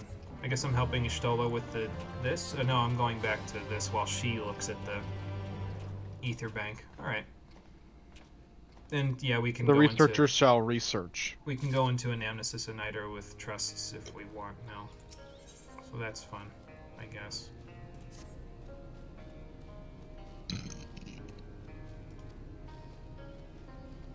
Oh look, the name of this quest is the name of the patch. Yep, that means we're almost done with the patch. So let's go get done with the patch and watch the 60 billion cutscenes and then go do the next dungeon. You can understand why characters would attempt to gain human form, but then just don't give them that option. You can also understand why characters hesitate to kill humans because they formerly have been humans, but at that point in the story, they have spent months as a monster. Yeah, you'd think like the mind of the monster might start to, you know, grab a hold or something. Dare I ask what's going on? What's with the convocation, Graha? Ah, excellent timing. For me, in any case, we have a problem. Of course we do. What's the problem? The vast majority of those gathered here are presently in the employ of the Guard or else one of the facets, and no longer wish to be so. Why? In principle, all are free to change vocation at any time. But a city does require a certain number of people in these positions if it is to continue to function. Right. For the moment, I have asked them to postpone their resignation until such time as replacements can be found. Uh-huh. And what did they say? As you may have surmised, we have the Warrior of Light to thank for this. What do we have him to thank for? These people are quitting their jobs? Why? Don't they need the money to, I don't know, I have a feeling I know. Adventurers or whatever?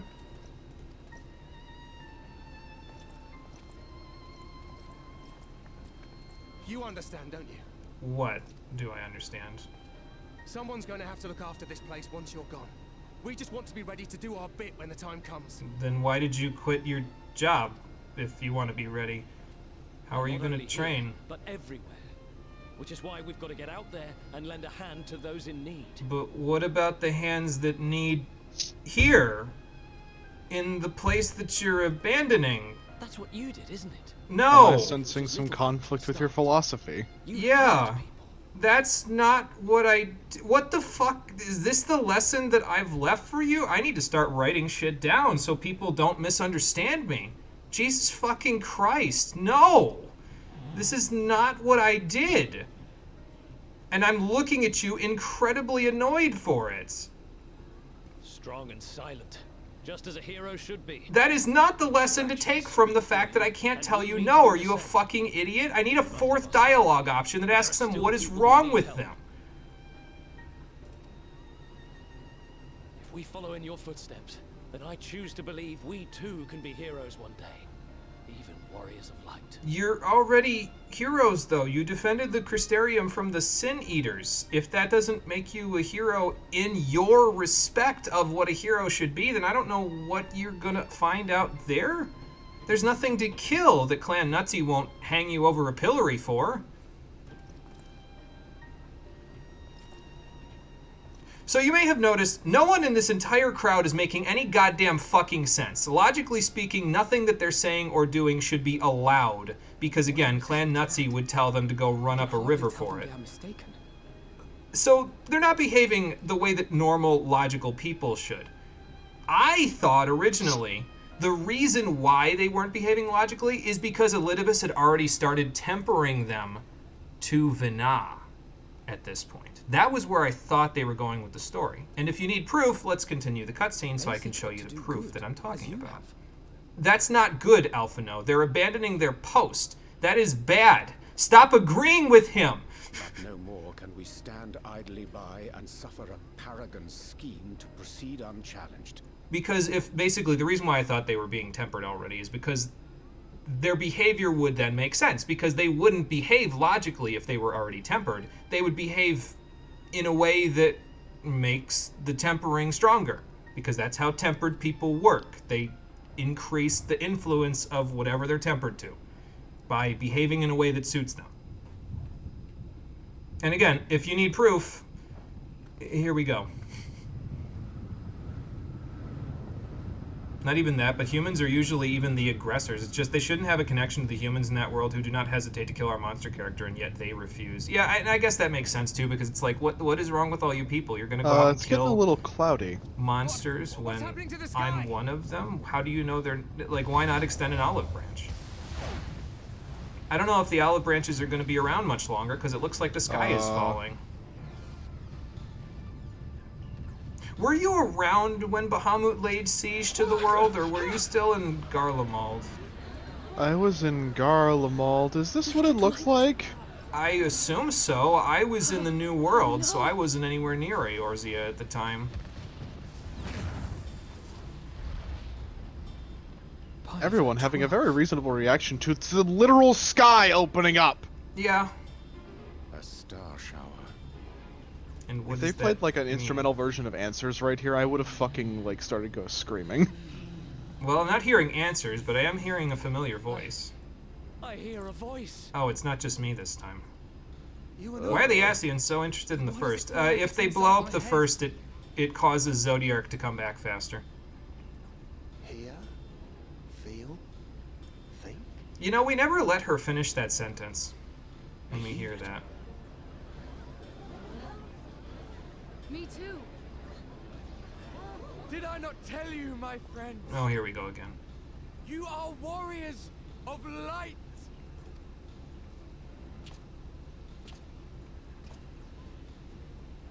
So this was your plan. To get these people to kill everything in this world in order to push it towards light further.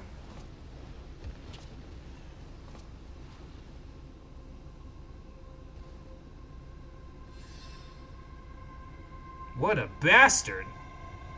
I can't even blame him, because if this plan is what I think it is, it's brilliant. It's not what I think it is, but it's what I thought it was at the time the patch happened. You know, I shit on Elidibus a lot throughout this expansion. But, honestly, his plan? Terrifying. On God. If it was what I think it was, yes, it would be terrifying. Up to this point, it seems to be what I said it was. It doesn't turn out to be that, because they spent 6 months not writing a story in between this and then threw all their work in the garbage, but, you know. I'm a warrior of light. Like, even still, like, preliminarily, when I saw this cutscene for the first time, I was like, what the fuck, dude? Can it be? So now, let's see what everyone's conclusion is about, I'm a warrior of light, what do I need to go do? Because if it's anything other than help the Crystarium or do what you've already been doing, because the title means nothing. As a warrior of light, I can tell you that. The title means nothing. It's what you do with your actions that mean something.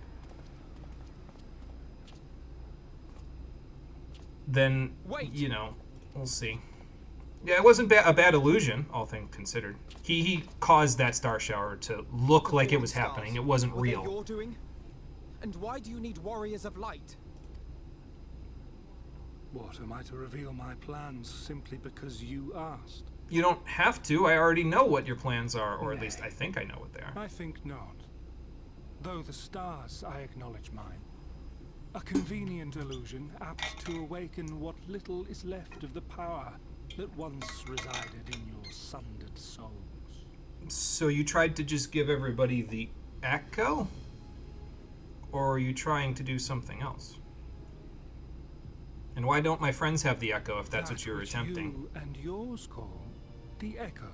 Did it only happen for certain people? And an echo it is, of a symphony, but a fraction of what men in their completeness once possessed. Uh-huh. Even those among you who tower over others in the gift have only the faintest trace of it. Then why would we want more? It's already a boon and a curse. But trust me, sundered and I've been locked in place in a memory vision enough times now to know it's both. It has persisted. A whisper of our past, burned into your very ether, along with the sight of our end. So that star shower was your illusion of the final days, then? Through the rekindling of memory, I have awoken the ability. Just as Heidelin is wont to do when she has need of new minions. Which means you need new minions. And again, by making these people specifically warriors of light, you will push the balance of ether in this world completely towards light, thus causing the first to be completely destroyed in a light ether explosion that will then ripple back to the source and cause a calamity. You know, the thing we were trying to prevent from happening through the entirety of the past 35 episodes.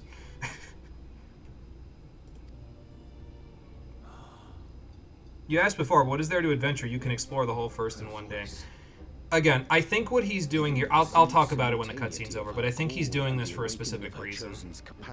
It's not the reason because they throw it out the window in the next patch, but... Yet if, in truth, the echo is a prerequisite for hearing her voice, one might surmise that her call never ceaseth, such that all who awaken to their innate gift might receive of the blessing of light at the self-same instant. So it's like some kind of signal booster, then. In sooth, we bore witness to this but moments ago. At the sight of the star shower, full many in the crowd did speak of hearing a voice in their minds, did they not? But then why can I hear her voice when I wasn't at Cartano for the end of days?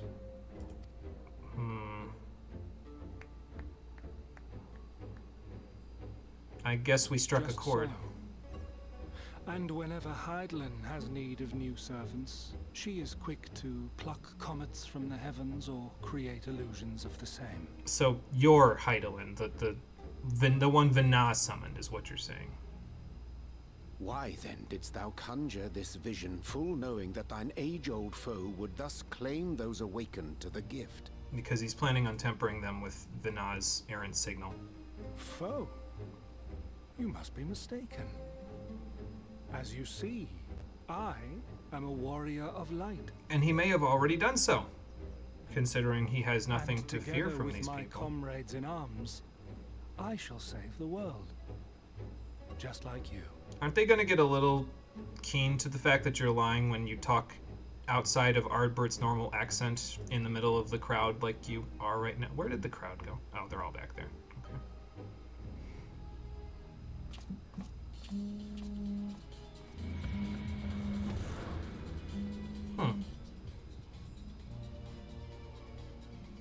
Oh, okay, that's probably for my doctor's appointment next week. Okay. My phone's ringing in case anyone's wondering what that is. I heard a buzzing. I was like, what the fuck? Yeah, so the phone is on the desk, so because it was on the desk, it was buzzing and the microphone picked it up. That's why I picked it up. So to explain what I thought they were going for here with this particular juncture is, so my understanding of the story when I got to this point was that there are two Hydaelyns. There's the Primal Hydaelyn and the Mother Crystal Hydaelyn. The Primal Hydaelyn is the one that the Ascians summoned to counterbalance Zodiark way back in the day. They just named it Hydaelyn to confuse people.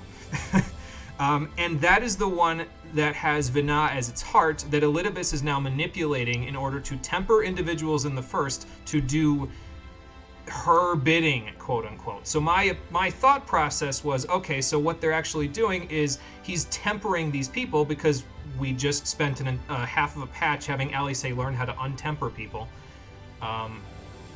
And so he's going to temper these individuals in the first and cause them all to push the world towards light, which will destroy the first and then cause a calamity in the source. And I thought in patch 5.3 we'd be fighting the errant signal Hydaelyn, the one that Elidibus summons as an amalgamation of, so that then they could save Elidibus to be the villain of the next X-Pack, because he's the one we've seen on the moon this entire time. Every time he shows himself to us, well, not every time, but sometimes he'll show himself to us on the moon. And he'll because he's the big bad, right? He's the villain that they can then save for it. That is not what happens at all, because we kill him in the next patch. But anyway, I'm getting ahead of myself.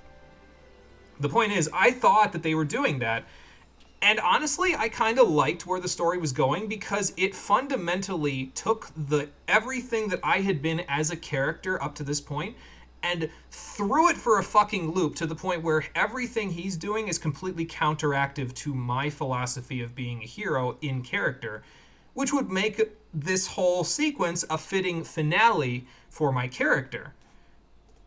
And then it doesn't happen. So that's disappointing. Let's move on. Here's a prompt. Give a member of Organization 13 a weapon that no other member has. Guitar, cards, chakrams, greatsword, book, shield, scythe, keyblades, lightsabers, knife. Chain tonfas. Chain tonfas. I don't even know what those would look like. Chain tonfas. Anyway, yeah, so, and that's another reason why I was saying, well, you can see how people aren't behaving logically. So if they're tempered, they wouldn't behave logically. It would make sense in character if they were tempered. None of them are tempered. They are all doing this of their own free will. Elidibus did nothing to them. He just showed them a magic trick and then sold them snake oil. Which is hilarious, given everything the Ascians have done with tempering and magic up until this point, that all Elidibus needed to do to fool these people was one simple trick of the eye. Yeah. It's, like, ironic, stupid, completely ridiculous, but it's just like, what the fuck, Richard? And it could have been so much better, because they could have used it for the next patch to give us a fitting villain for the end of Shadowbringers. And then they forgot about it in the 6 months between patches and gave us something else that you could think would be a fitting villain, but also kind of wrote them into a hole, because then they didn't have a villain after that, except Xenos, but, like... I mean, to be fair, Xenos would have been a fitting villain. He's not even here right now, so, like, we can't even consider him till we get everyone back to the source. They were setting up some other things with that motherfucker that's with Xenos, so... Yeah. They wouldn't have actually had no villain. It's just, like... Everybody was like, oh, okay, sure. I guess all the Ascians are dead, and then... Sure, but they could have worked those, but Xenos and them could have, like, either worked with Elidibus, or there could have been some sort of a split where the Ascian that Xenos is working with decides to work with Elidibus, and Xenos ends up being our ally.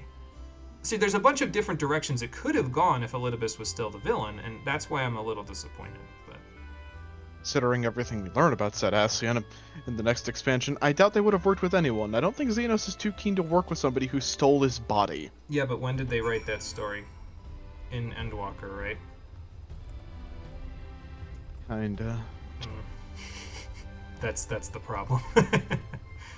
Where the hell am I going? I gotta go talk to Taylor to try to convince him not to quit the Guard, even though he already did. He's at the Amaro launch. Where the hell does he think he's going? How about you give me an easy answer? A whip. Oh, yeah, I guess nobody has a whip. It's a good point.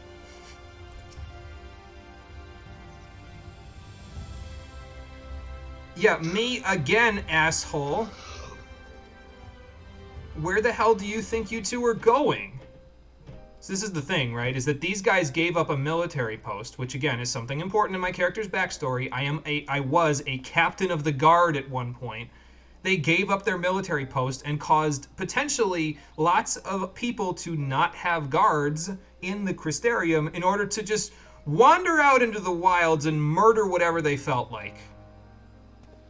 Again, Clan Nutsy should be having a fucking field day with these people. There should be a side quest where Clan Nutsy is just having a meltdown. They should be court-martialing these two motherfuckers right now. Like, you are going to go out and kill things that they did not tell you to cull? Are you insane? See, what's really funny about all this is that there are two perspectives you can have for characters between Jimmy. Jimmy's like, no, you two should be court-martialed, get back to your post, there's people that need you. And Rory's like, they're being manipulated by an Ascian, bro, chill the fuck out. But they aren't being manipulated because by an Rory's Ascian. been fucking through this goddamn rondo like a million goddamn times. She's like, she was never really a part of the military, so she's just like, oh, they're going out and adventuring. Huh. Cool. Well, we should probably deal with Elidibus. She was kind of important to Aldaz's military with Rauban, but not in the... She wasn't a storm captain like I was, so it was more of a special... Like, she was a military coordinator. It was a special advisory position that she was in, though. It was like an independent position, not something where she's like the captain of a guard. She didn't have a platoon like I did.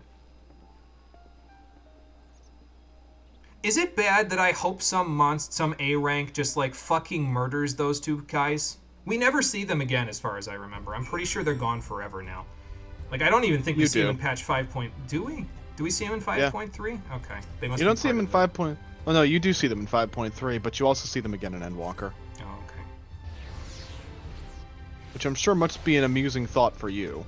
Yeah, I would rip them a new asshole. For being them. Yeah, I think it's kind of slightly, like, hilarious to me. But all again, this crap is happening. All this bullshit is occurring. And it could be good storytelling, is what I'm saying. if they continued in the direction that I think they were going to go with this, because I'm not getting angry because it's bad storytelling. I'm getting angry because in character, what they're doing makes no sense, but Elidibus's plan, it means Elidibus's plan is working because these people are doing what he wants them to. It's just they're not doing it because they're tempered. They're doing it because they're stupid. Which, granted, you can have like characters in your story go along with the villain's plan simply because they're stupid, or for some other reason because the villain's very apparent see-through motivation with other characters who have been through this rondo before, but these people have never dealt with this before. Right. Like they have. They've dealt with the Ascians like hundreds of years ago, but like we deal with these fuckers on the daily. Mm-hmm. Basically. Also, my friends are still being dumb because they don't know what Elidibus is trying to do with this.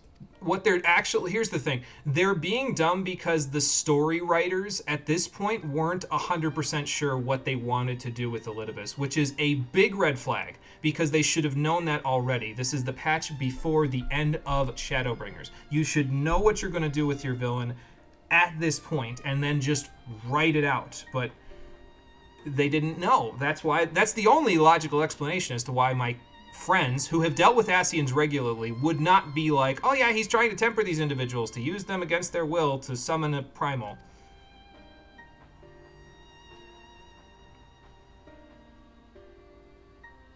Yeah, Endwalker is in the source. Yeah, it's the next X pack after this one that we're not going to be doing. So obviously, the villain's plan works with no problem, unless you are the villain. Yeah, if I was the villain, my plan would have multiple steps where I would have to directly intervene in order to get it to work. So. You know, it's an MMO. Mm-hmm.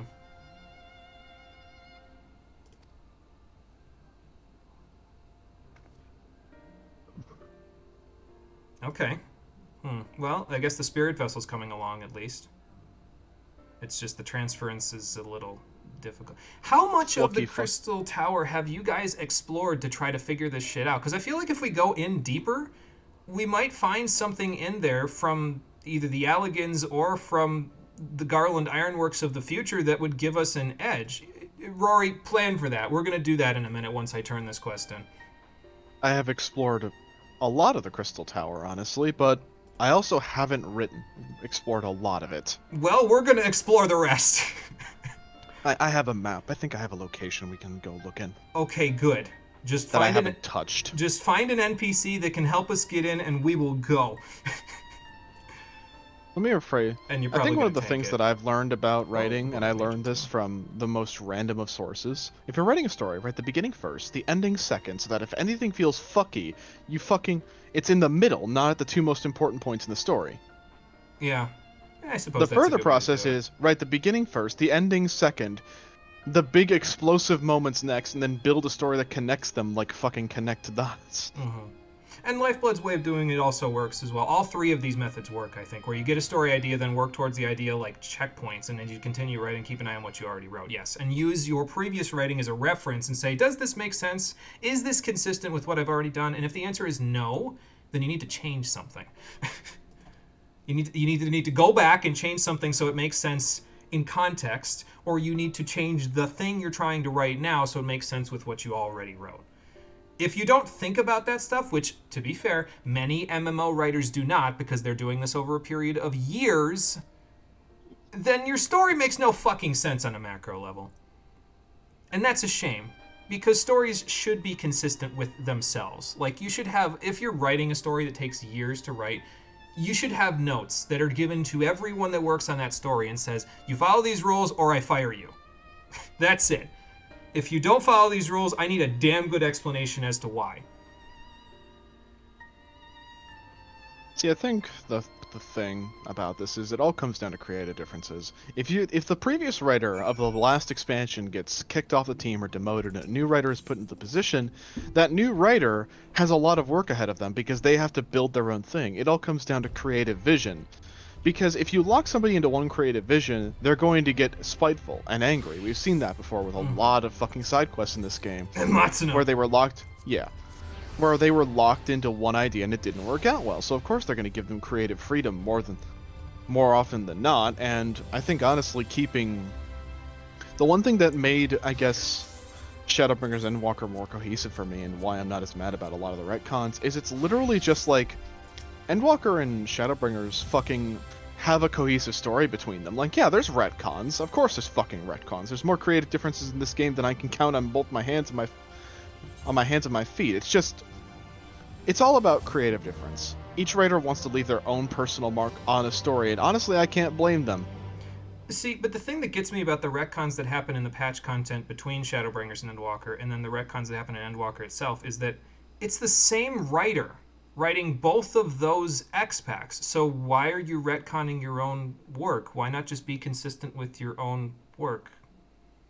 Most of the time, she was retconning the work of the previous expansion writers. I guess. I'm planking on the bed again. This pillow is not comfortable. I need to go to the Pendant's suite manager and request a more floofy pillow. I need like a... Actually, I don't need a floofy one. I need a hard pillow. I can't sleep unless the pillow is hard. Like, if it's too soft, it just hurts my neck. Which reminds me of that fucking, like, military trope where it's just like, you getting used to the soft beds yet? I guess not. Also... Time to pour some tea. Also, lower quality PC effects died so we could have this effect. Mm-hmm. PS3 support for this game died for this. For me to pour some water. I guess it wasn't tea, it was just water. That makes sense in character. Oh, hey, Glennard, what's up? No, it's fine. I'm already awake anyway, so... Bold of you to assume that I sleep. Master Grayson. Having trouble sleeping because my philosophy has been counterintuited today. Having trouble sleeping, I'm infuriated because I want to beat the shit out of Anasian for counteracting my philosophy, but I haven't come up with a counter-argument yet. No, I have. He's a fucking idiot and needs to die. Okay, so you see these 5 requests. These are the people that were in the role quest with us, along with Ciela, who is in Shadow Walk with me. You only get these options if you have completed those role quests, and you can only pick one. You can see all 5 because you can just replay the cutscene from inside of an inn room, but you can only pick one for the story. If you don't have Ciela, Giat is a very good option because it's comic relief, but I have Ciela, and she's the only one that makes sense in this context. And when I finish those quests, I'm personally going to go back and rewatch this fucking cutscene with Ciela, even though I'm seeing it from your perspective, because technically, Ciela visits both Rory and Jimmy tonight. I was going to say, Giat might visit you because she's you from the first, so you two would Fair have enough. a bit of a heart-to-heart. About, you need to watch that motherfucker. He hasn't drank a single thing since he got here, even when I've offered him ale multiple times. He's so high-strung, you gotta make sure he doesn't have a meltdown. And Rory's like, you know what? You're fucking right. And Giat's like, of course I'm right. Let's check. I'm you. Of course I'm right, you fucking idiot. I'm you.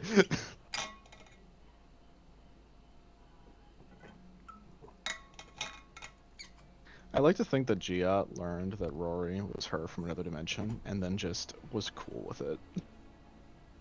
I mean, it would make sense. So Ciela is the only one that makes sense for me in this cutscene after all we've done, because she would know Ardbert. She was directly there when Ardbert was alive. So she would know that this was all a farce. And that's why it makes sense for me, because she's, you know, she's the only one who shares my opinion of Ardbert, which is, why are you doing this, you fucking phony?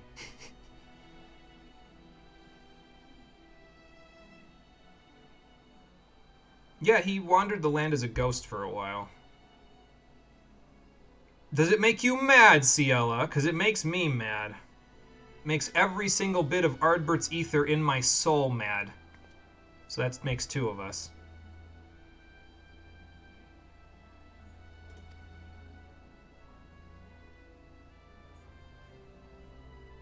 Boy, it would have been nice. But it can never be that easy because apparently people are stupid and Ardbert was not enough to quell their, you know. Yeah, I was a fool too. You want to go to do some karaoke, Ciela? I happen to know a very good song that literally has I Was a Fool as the verse, and we could sing it together. Damn it. Yeah, that. I don't care. Just stab the man and fix the problem. I mean, that's true. And we will do just that. But not till the next patch.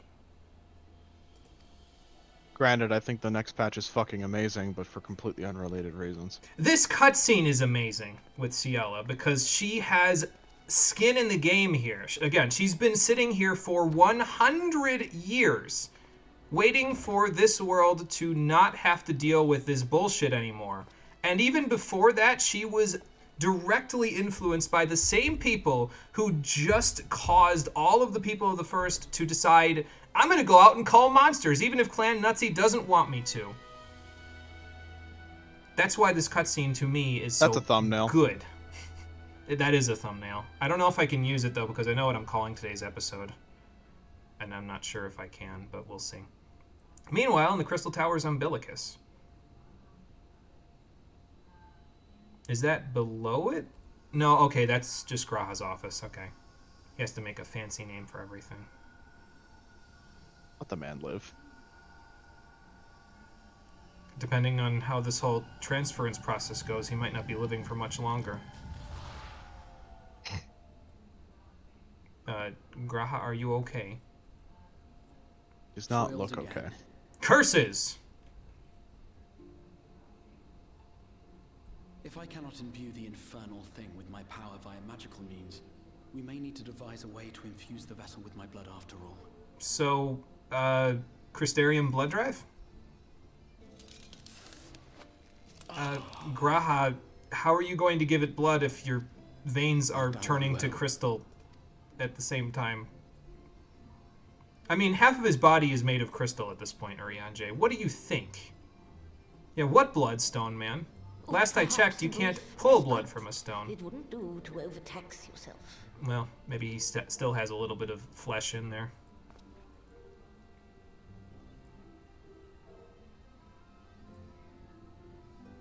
I'm fine. You could say that. Doesn't make it true. And given Take it from a guy who said it, and had it not be true. Especially when I have a stake in the outcome.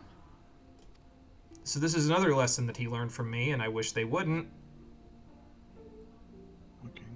Again, this is why I need to start writing shit down. Because, like, if I don't write it down exactly how I want it to be remembered, people will misconstrue it to hell and back. Meanwhile, in, Amarot?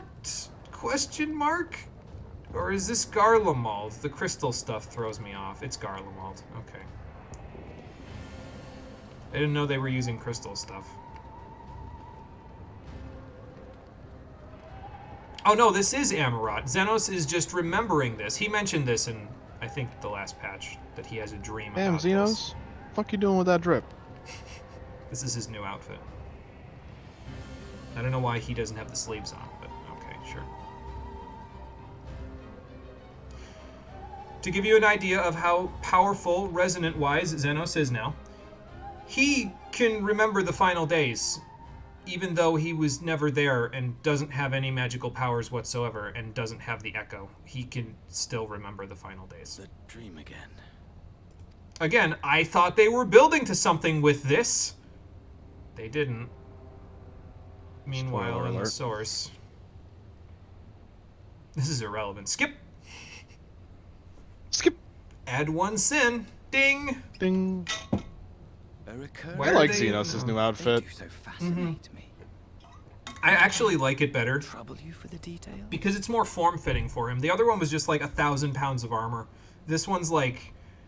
It makes him feel more casual, which almost makes him more terrifying.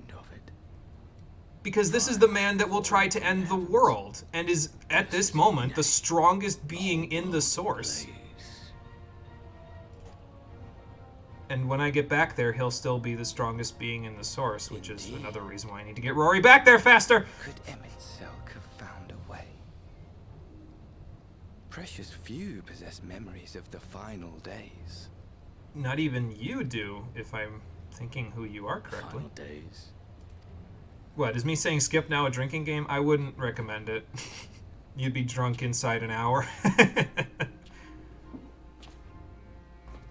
Why, yes. Admittedly, my knowledge is mostly second-hand. Yeah. But if you are interested, So this I will Ascian gladly tell you the tale. can't remember the final days. The thing about most Ascians is that unless you were in the Convocation, you were also sundered when they split the worlds into 14.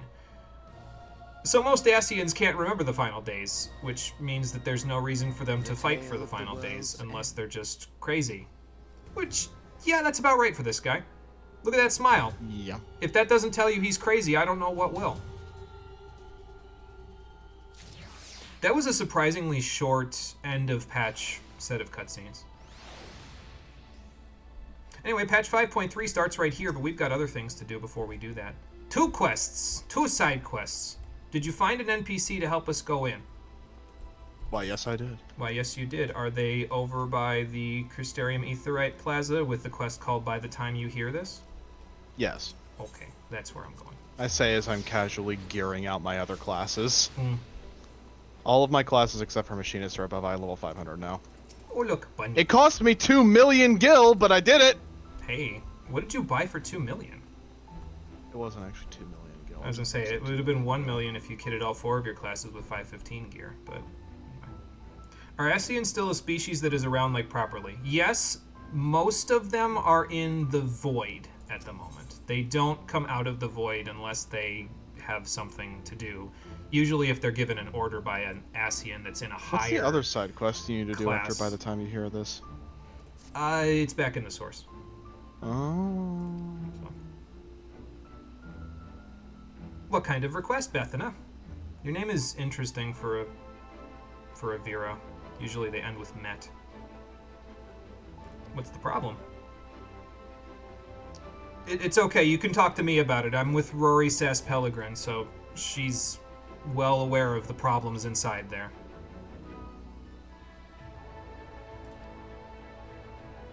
Okay.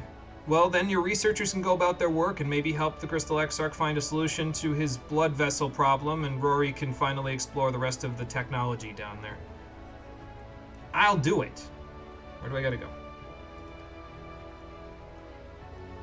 And also, yeah, we've kind of been to the Crystal Tower previously, so... like, in an Alliance raid. Way back in the Heavensward playthrough. That was a long time ago at this point. It was like 4.5 years ago. Did you know that? Crikey. We've been playing this game on and off for almost 5 years. I'm so glad it's almost over! So the tower is a dungeon. What a shock. Yeah. No one is surprised by this.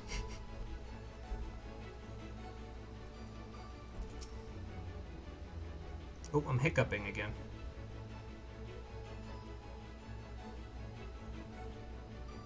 I'm hiccuping really bad. Yeah. Wow. My frame rate was hiccuping really badly, and the stream is dying again. Yes. Yeah, I've got a red box on stream at the moment, so... I'll check the card when I'm done. Come on, baby, go back up, go back up. All of a sudden, got a little bit more to go. All of a sudden, it's at like 8,000 kilobits per second, which is not what it should be at. It's like bumping up and down, which is not really good. I'm sending and receiving now, though, so that's a good sign. I just don't have... Do I still have a red box? I still have a red box because it's going in and out still. Okay, it's a yellow box now. That's good. Hang on. Okay, we're back to green. We're good. We're back online. We didn't die. I hope. Okay, so kill anything that stands in our way so the researchers can get in, because I'm sure that the Alligans left us some nice presents down there. And there's an ethereal disturbance in there as well. Okay. Fix your internet for Pete's sake. I will try to in between streams.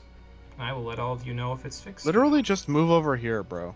Come leech my internet. I just need to connect an Ethernet cable, but again, in order to do that, I'd have to go upstairs or move the modem. I don't even know if that would work, honestly. On God, just fucking come over here and steal my Wi-Fi. The twinning is now accessible, by the way. Are you ready to go? I'm ninjaing it. What are you playing? I'm on ninja. Let's go. You gonna go in on Tenku? I'm actually going to turn off my fucking back music, and I'm actually going to listen to the BGM for this one. You should, for because a reason. The BGM for this one is really, really good. We'll just put it that as a matter of fact. Hold on. Let me just do this. Okay, I'm at BGM 66. Let's go BGM 71. That's not really that much louder, but I guess I could do BGM 75. There. Okay, so now we'll just wait for a healer and then off we'll go. After this, we have... How many more dungeons do we have after this? I just want to double check real quick. So on the next stream, if we get to the point where I think we're going to get, we'll be doing 2 more of the things we need to do. One is a dungeon, one's a trial. Then we have 3 trials. Then we have 1 more dungeon. And then we have 1 more trial. So we have a total of 8 more instanced sets of content to do after this dungeon is done.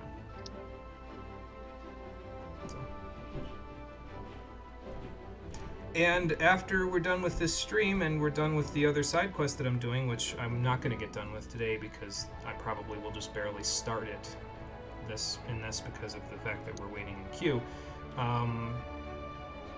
After we're done with that, we only have 2 more brackets worth of content to do out of, let's see, my brackets went up to S, from A to S, so that's what? A, B, C, D, E, F, G, H, I, J, K, L, M, N, O, P, Q, R, S. That's 19 letters, so we're at 17 out of 19 things done in this game.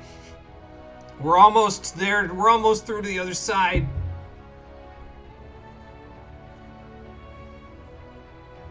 We just have to make it. That's all. You know, it actually kind of makes sense that we're having trouble finding people going in here because half the guard did just quit to go out and be stupid fucking adventurers. That is kind of amusing. I'm going to the bar. I'm not even gonna drink. I'm just going to the bar. Just sit there. Well, I was invisible for a second. Oh, never mind. I'm not going to the bar. We popped the queue. Bethana found somebody. Now, it makes sense that in Magic Worlds, technology is not good. They have magic, and that's better than most technology. Yes, it's like a threat to it, you know? Competition. Whenever you're ready, there we go. See, like, before it was annoying because it would just cut off. Now it's annoying because it's hiccuping. You know, it's not annoying, though. This music. Yes. Welcome to my world, Jimmy Grayston. I'm gonna have you take the lead because you know all the technological stuff. I'll just throw knives at everything. I think you have There's a a white reason mage. I came in here on tank. I think you have a white mage as a healer. Feeling nostalgic yet? A little bit, I guess. And we have a summoner as well. So that'll make healing very easy. Oh, yeah.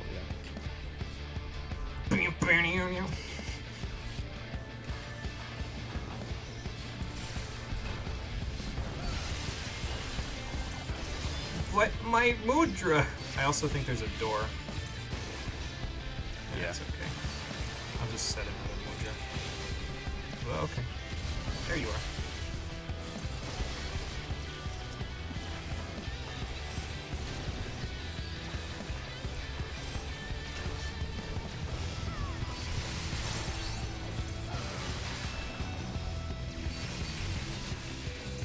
I might be slightly quiet for this dungeon. Because this music is,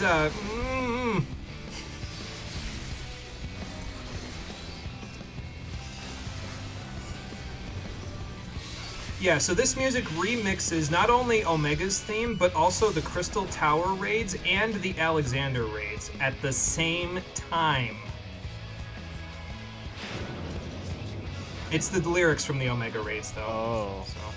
This is... I'm gonna guess you've never been to the Underworld. Whoa! Yeah. Some kind of crazy What the hell is that? Some kind of crazy ether well. Well, we're gonna be going towards it because they said there was an etheric disturbance, so have fun.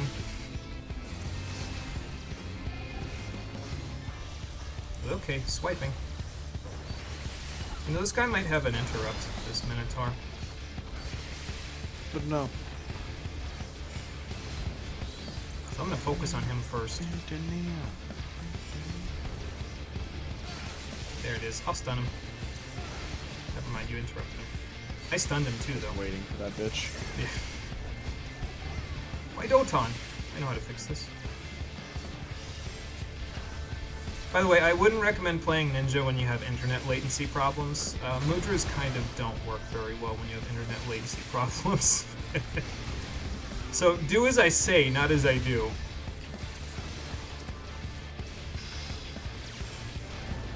I guess I'm doing okay. There is now, a certain special kind of crack to popping a big AoE skill and killing 3 enemies.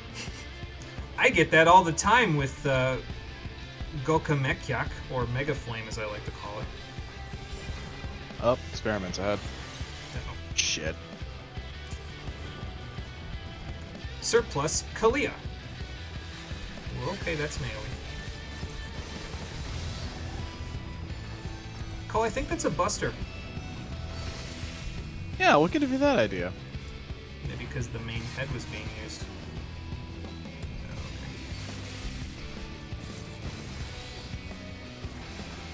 There we go. Okay. It's a good thing I'm on a melee DPS. I don't want to get hit by nerve gas. This isn't Final Fantasy Legend 1. It wasn't good in that game, but at least you had access to it.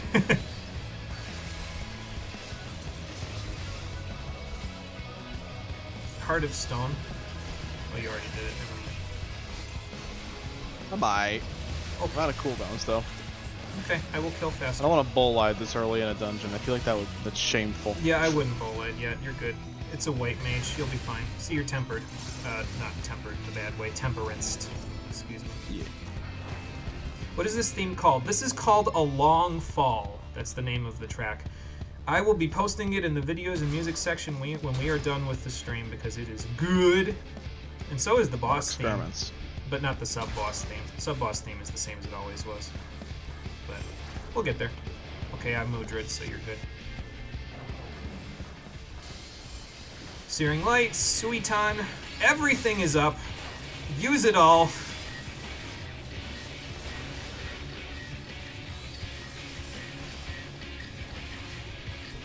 Gonna assume that's the AoE. So I'm just gonna Shade Shift first before I Tenshi Jin. He is already 1/4 dead. Oh, he stood up. Spread. Stood up. But don't spread where you'll hit the sides. Unlike what our party members are doing. Oh, never mind. They fixed themselves, kind of. You got one? Yep. So, basically, if you let him break the sides, he will spawn ants. So, and then we just have to kill them, as I am doing now. Thankfully, this one's almost dead. Whoa. I don't think I want to hear that. Yeah, don't pop the stuff with these either. Like that. I think he's Tank Buster. Yep. Might. I'm just gonna get rid of these guys first before I do anything else. Do this. Alright, let me put up a trick again. I see it! Where are you going? Huge. Oh, Jesus.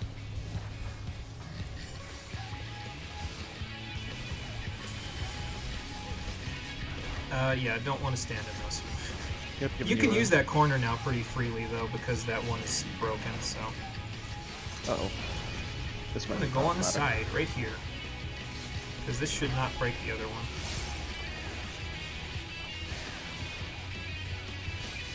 One, 2, 3, 4.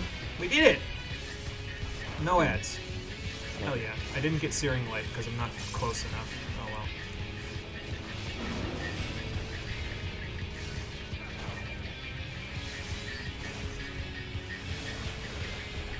Okay, so I'm gonna stand like right here.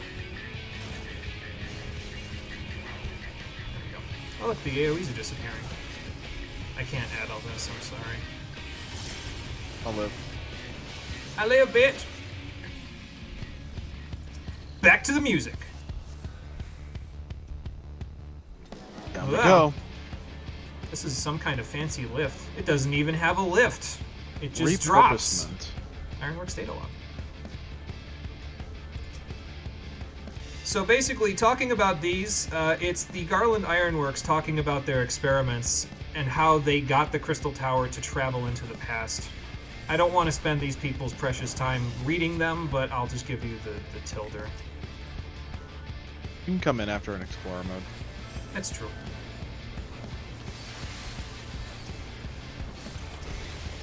Also, there's a vitalized Reptoid up ahead. You know what he does? Bad things. Bad things. Yes. Bad enough that I'm going to stun him right now. To make your life easier. He gives everything a damage up. Hate it. If you don't stun that, so that's why I stunned it. I also have the stun specifically so that I can be useful later, because there will be 2 Reptoids, so Cole won't be able to kill them all by himself or prevent them from doing that by himself.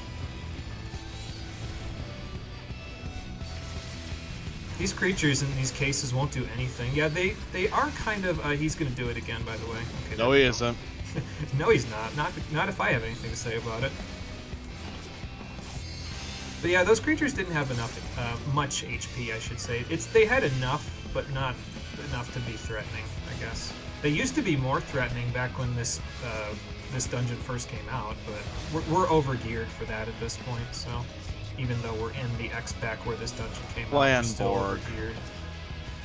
These are the medics from Final Fantasy 13. Look at their funny arms. 13-2 specifically. Oh, shit. So basically they did some experiments on the Crystal Tower in order to see if it would be viable to go into the past. I'll get the one... I'm next to the one I'm getting. You get the other one. Got it. Okay, good. See? Teamwork makes the dream work.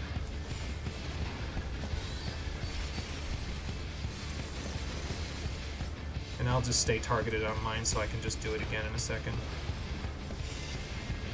You know, once he actually needs to. But yeah, they had to make sure that this place would be viable to go into the past, first of all. So they did some research on that. And I think the next set of information that they show is going to talk about... I can't stun this one.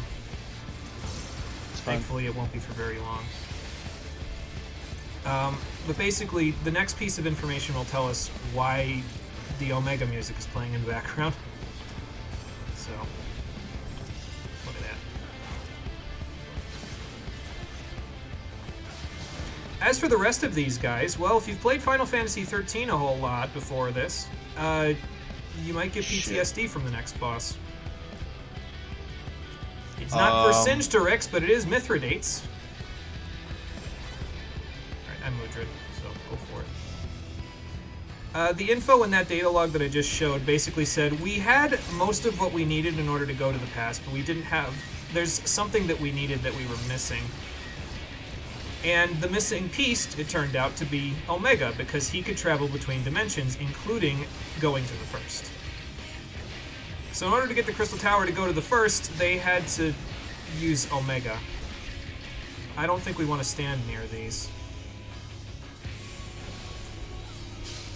I don't know what their range is, though, so that was why I was... They have no AoE markers. Nope. That's terrifying. That is not Quetzalcoatl. Laser Blade! Even if my character animation walks outside into the AoEs, though, as long as my center of mass is not standing in the AoE, I'm okay. Excuse me. I can add a list.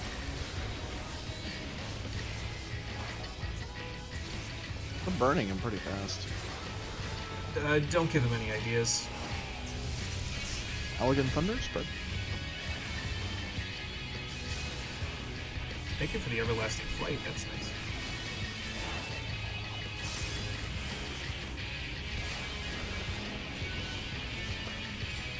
I'm gonna go on the side before this happens. Because I knew this was coming. Just watch the, AoEs. But you were in the right spot. Yeah,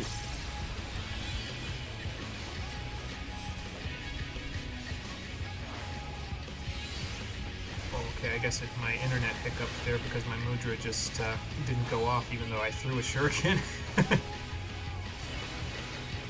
Well, I love latency, don't you?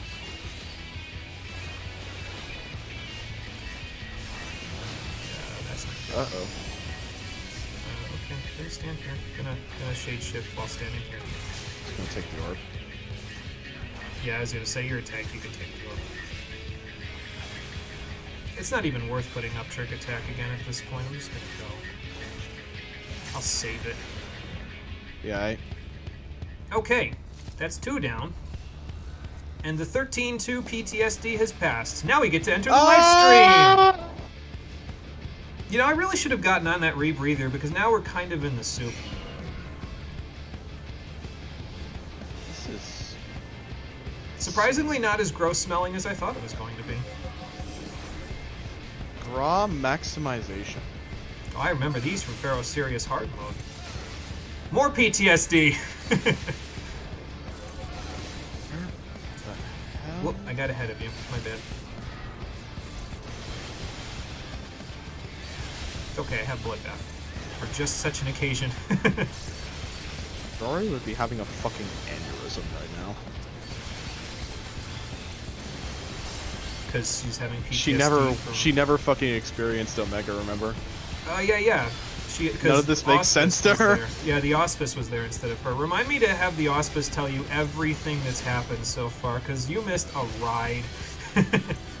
Also, I got Vorpal Bladed. I was standing in front of it. It was a cone AoE.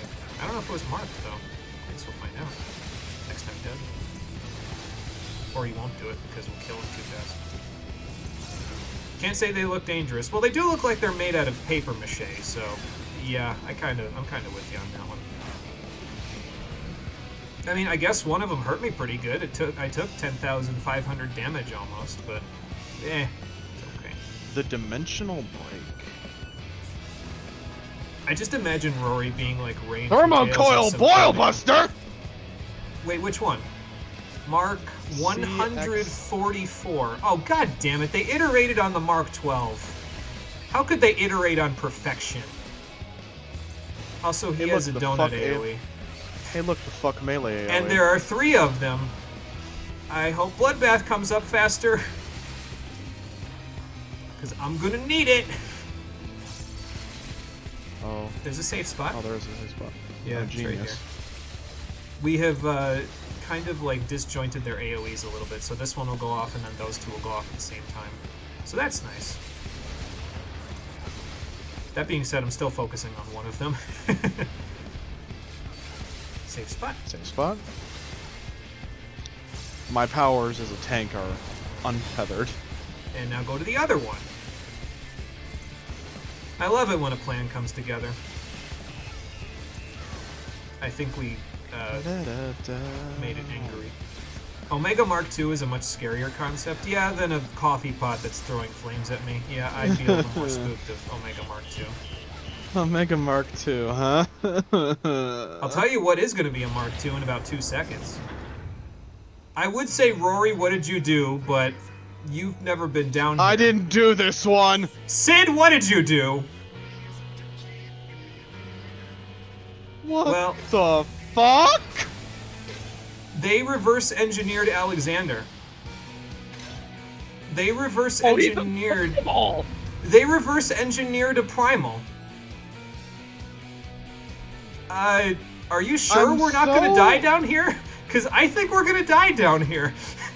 Oh hell no! I'm disassembling this thing. I'm seeing how this bitch works. I'll be dead. Oh dear God! Here she goes, like Rain from Tales of Symphonia. Ancient Ruins, Ancient Ruins, my specialty.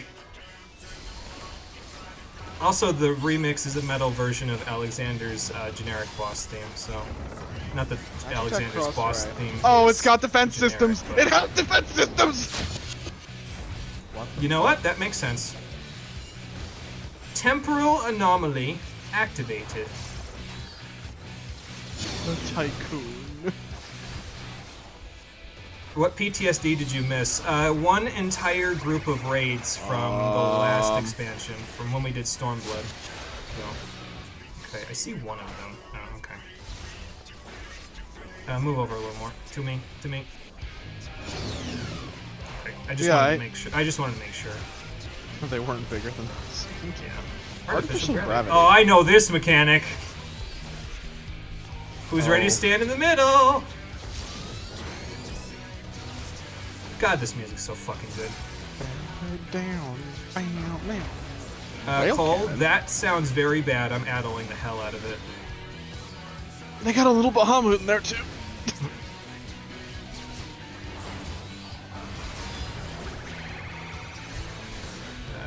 Let's see. Yeah, I think the white mage has got the right idea. I'm safe. I'm just gonna stand over here. Magic crystal. We are spread properly for you. And I'm back.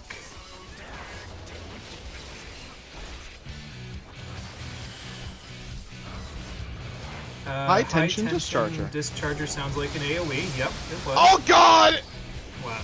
Oh. That's Mega Holy! Yeah, it was Mega Holy. Sid, you old bastard. Oh, this is great. Get back to the source. Well, I don't know if it was that Sid or if it was his descendant. Someone has to pay for his sins. I hope he doesn't cross-ray again. Oh, this is even worse. Oh. I'm running. That's not good. I'm running. There we go. I have a gift for you though. Here's a mug. Oh. I can't addle this one. Oh.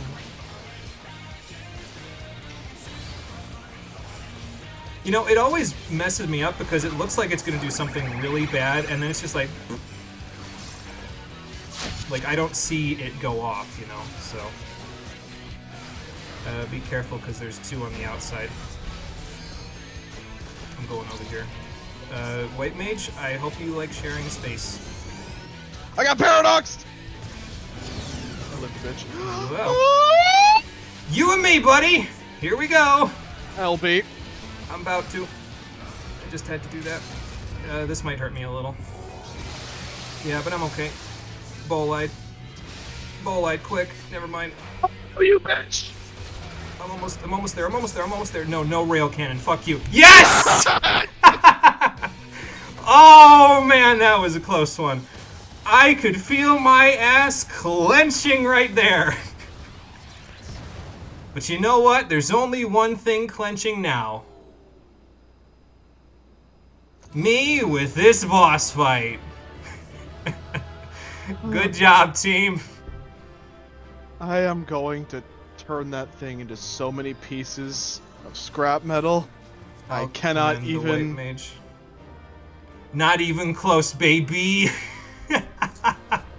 I love it when it comes down to the wire like that. Oh, look, the orchestrion roll. Are you rolling on this? Yep. Me too.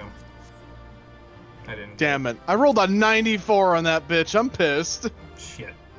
I got a commend for it. Yeah, I guess I know who gets the honor. I guess that means Cole got one too, unless the healer got two.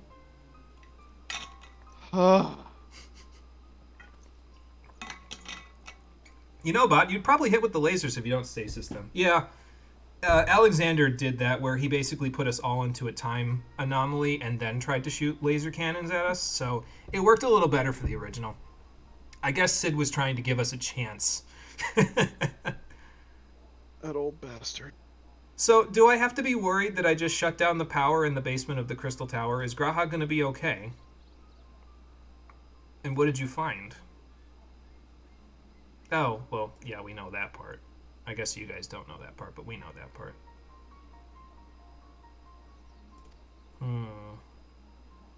And what did we find exactly? Let's go look at it.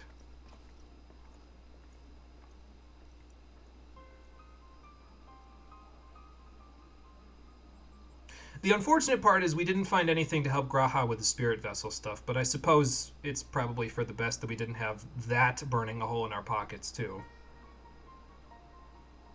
That looks vaguely familiar. Yeah, we've seen that before. Yeah, it looks more familiar to me, I think, because I they repurposed it was in Rauger's Reach originally before they started the Omega Project, but they repurposed this as a database when they actually went through with the Omega Project, which, by the way, first Rory, you missed the entire Omega Project, so I'll have to relay the news to you later. Let's get you back home first, then the Auspice can tell you. This voice sounds familiar. I mean, it's, staticky to hell and back, but...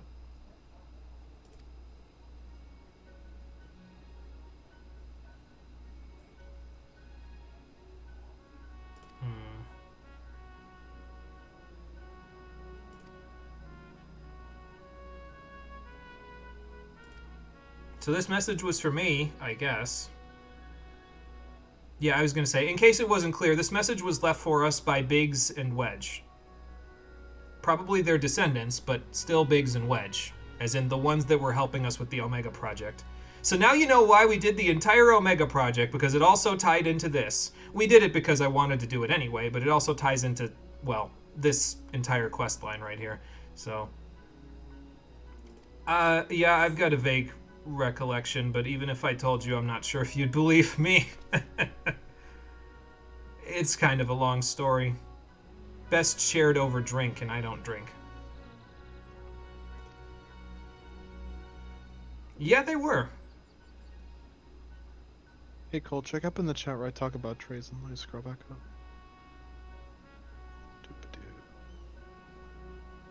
A few more items Trazen has in his vault. From right before we went to the dungeon, I think. A Pokeball with Satan in it, Abaddon's arms, and an actually good codex for any faction. God damn it. It's possible. If you find anything from Biggs and Wedge, you might want to let me or Rory know, though, because they were probably addressed to us. A whole goddamn tower of newfound technology with an entirely new section of it for me to explore. Damn, I'm gonna be busy. I was going to say, I feel like you're going to be busy between that and the empty for a little while, so I'm going to go back to the source because I have a thing that I need to do. It involves ether physics, and it's kind of hard to explain, so I'll just go do it now while I wait. Oh, fun. While we wait for... Did you get the arm joke? While we wait for Graha to get done with the whole spirit vessel thing. So. I was gone for 2.5 hours. How is this still going? You missed us almost 0.1% wiping on the Tycoon from the twinning. So that was really funny. But welcome back, Marie. How are you doing? That'll be really funny in watching it back. Not even close, baby. Where am I going? Not even Kugane. close, baby. I'm going to Kugane. Arm joke. I don't think I got the arm joke. Should fucking figure out my Warhammer humor. Abaddon's arms. Does Abaddon have arms? Isn't he just a mouth? Maybe that's it. I don't know. I haven't seen Abaddon since I played Digital Devil Saga 2, and to be fair, he was only a boss there, so I only saw him once.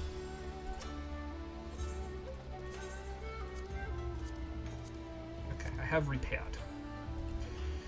What am I looking for here? I think it's over in the marketplace. Yeah, that's it. The quest Hail to the Queen. This is why we had to do the Rabanastre raids, because this quest would not unlock unless the Rabanastre raids were done.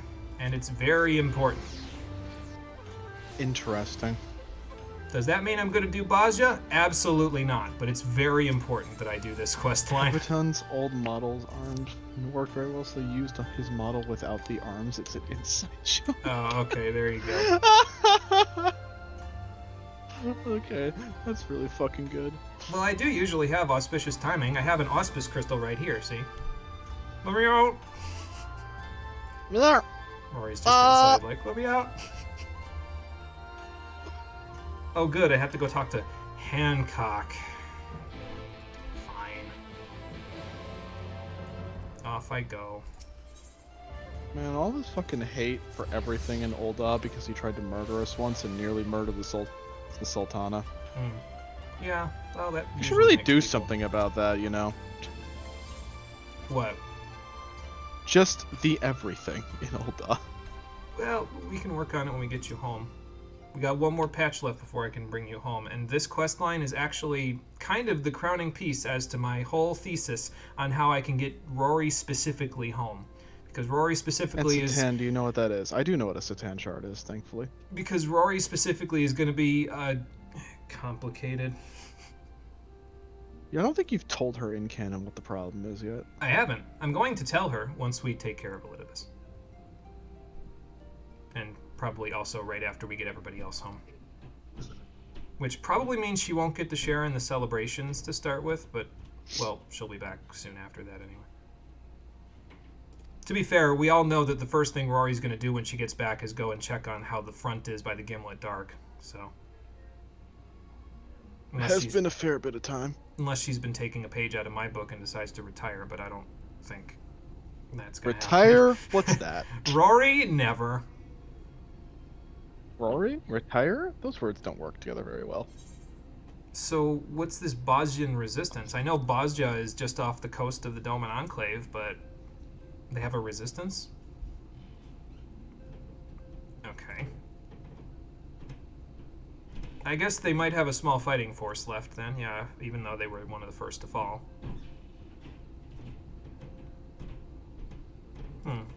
Okay, I'll go see if I can find Lord Hine then. I'm not sure if he's back from the battlefield yet, but well, there's only one way to find out. Whoops, there we go.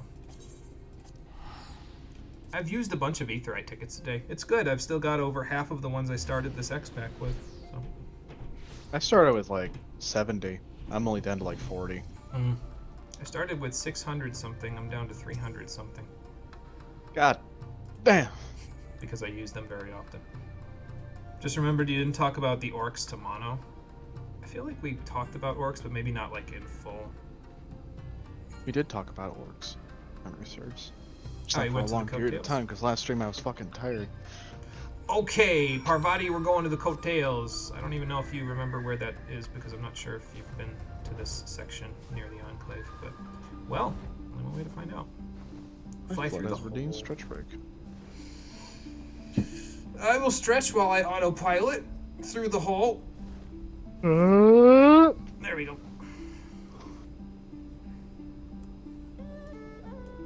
There it is, the sunken Doma Castle.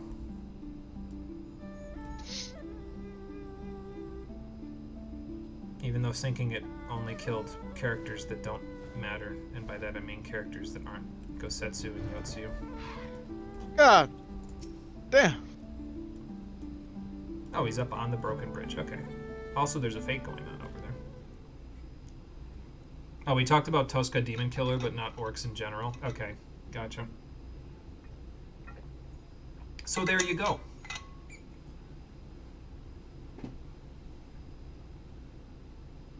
When do you get to recruit Cole for your journey to making all of the Queen's arms? Cole?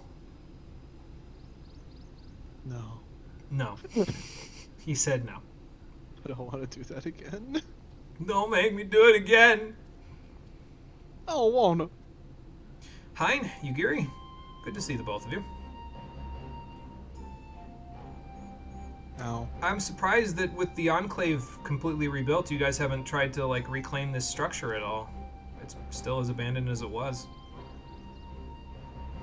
I'm glad that you can find some nostalgia in it, though.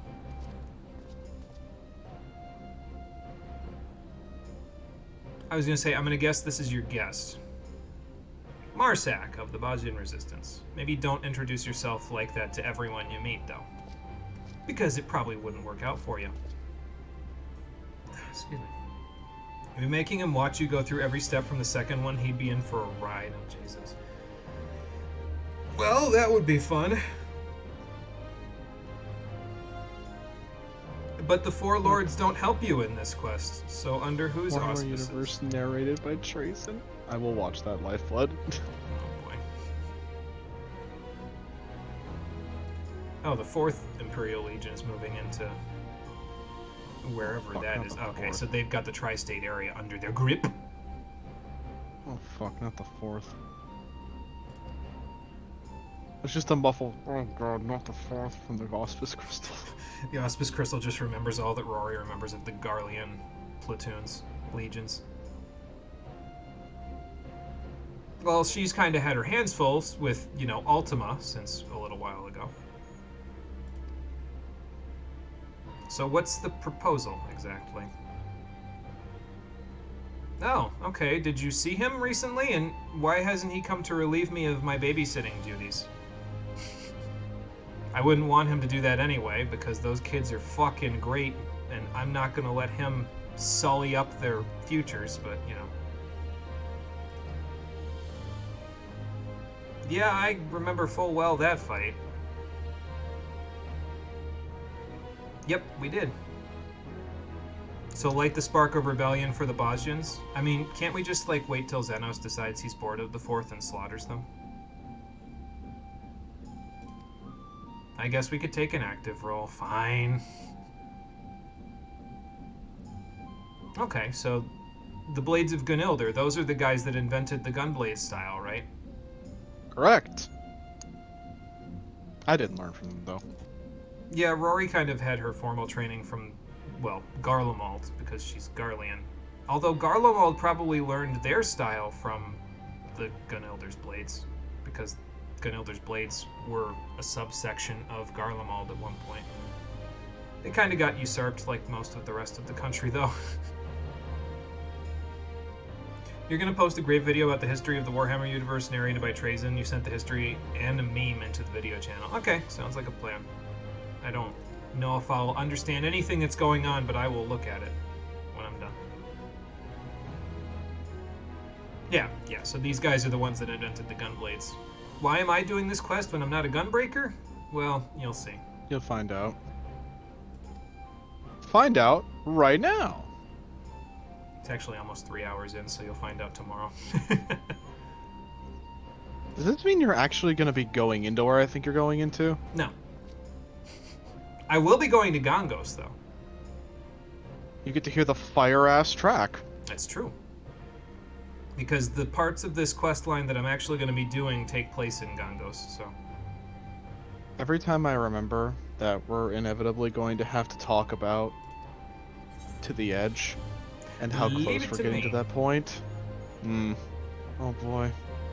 We might get there tomorrow. We might not, depending on how the queues are and how long it takes me to get through this. Because there's an instance as a part of these quests that I'm going to be doing, and from what I remember, it takes a while.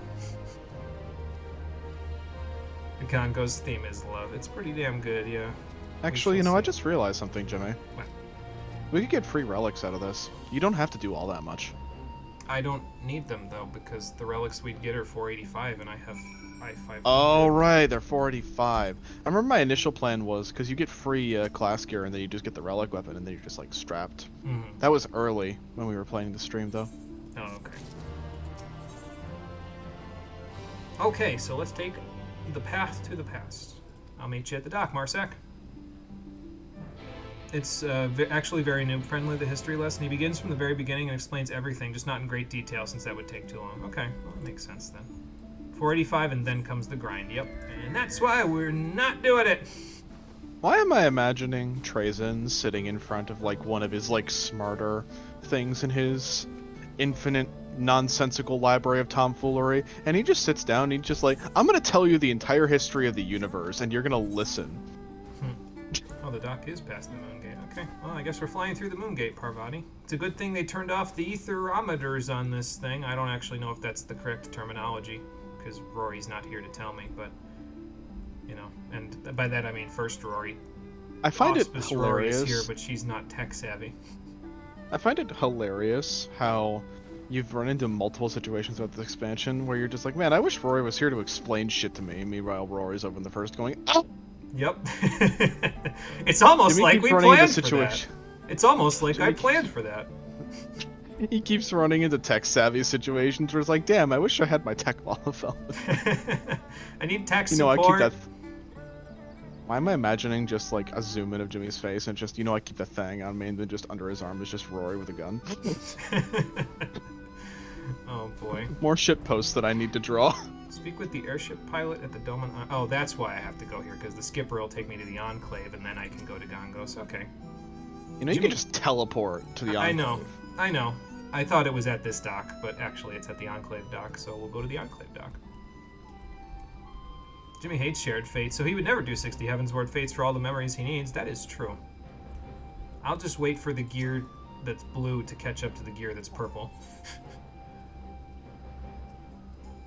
Because he would do that. The funny part is you're still in stasis and can't even listen to any of that. Yeah, because Rory is still stuck in the first, so her, like, body and soul is in the source, but she can't, like... Unless I'm standing on top of her, she wouldn't be able to hear me talking about this. Man, I wish I had tech support, you know, that stuff. Actually, I'm not sure if I can... I think Lifeblood may have been talking about how Trazen would read the entire history of the Warhammer universe to one of his stasis prisoners. Oh, okay. I misconstrued that. My bad. Yeah, you meant Trazen. Okay, yeah, I misconstrued that. That's my bad. I'm not sure if I can stay in Gongos now that I think about it, because I'm pretty sure it's not a safe zone. I'll just go back to the Enclave. It's fine. So is this the forward operating base for the Bosnian Resistance? Because it looks like the Besaid Aurochs' home base. And that is not a compliment. Thankfully, I'm not on Summoner, so an old woman doesn't tell me to stay away. Stay away! Yeah, that.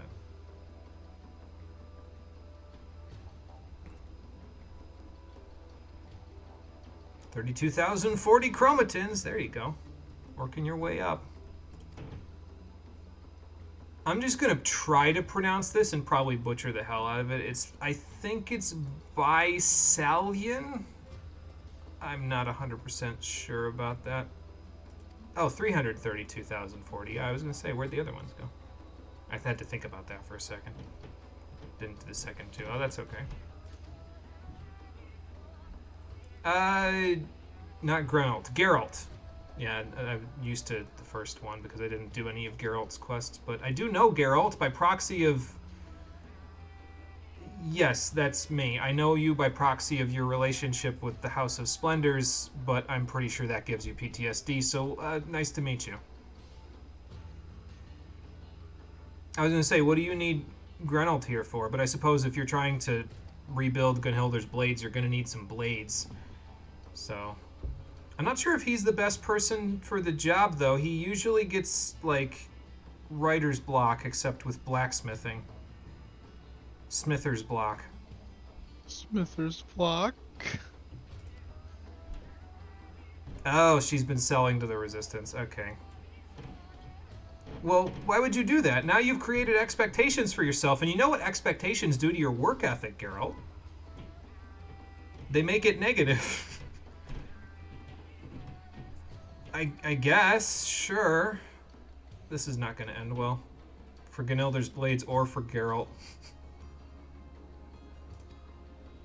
Yes, what are your plans exactly? How are you going to establish an FOB in the Resistance's actual, like, battle zone?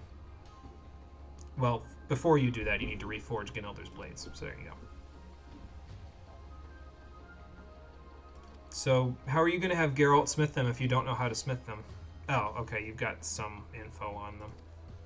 Yeah, what's up, Eternally owes money to Rowena? Geralt doesn't get paid enough for this.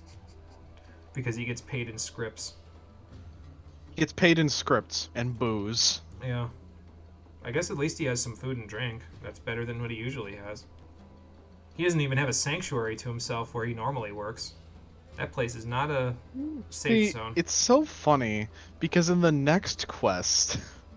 of fucking, like, relic weapons after this one. It's really funny, because at this point, Geralt has so much PTSD of Rowena. We go ask for his help with the next weapons, and he nearly has, like, a meltdown. I think I've heard a few things about the Baja incident, but I don't know it in detail.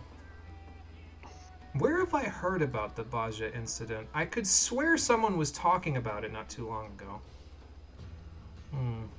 Wonder if he's going to be here soon, so he can finally resolve his own PTSD for this. Again, we're not leaving any loose ends left loose, so...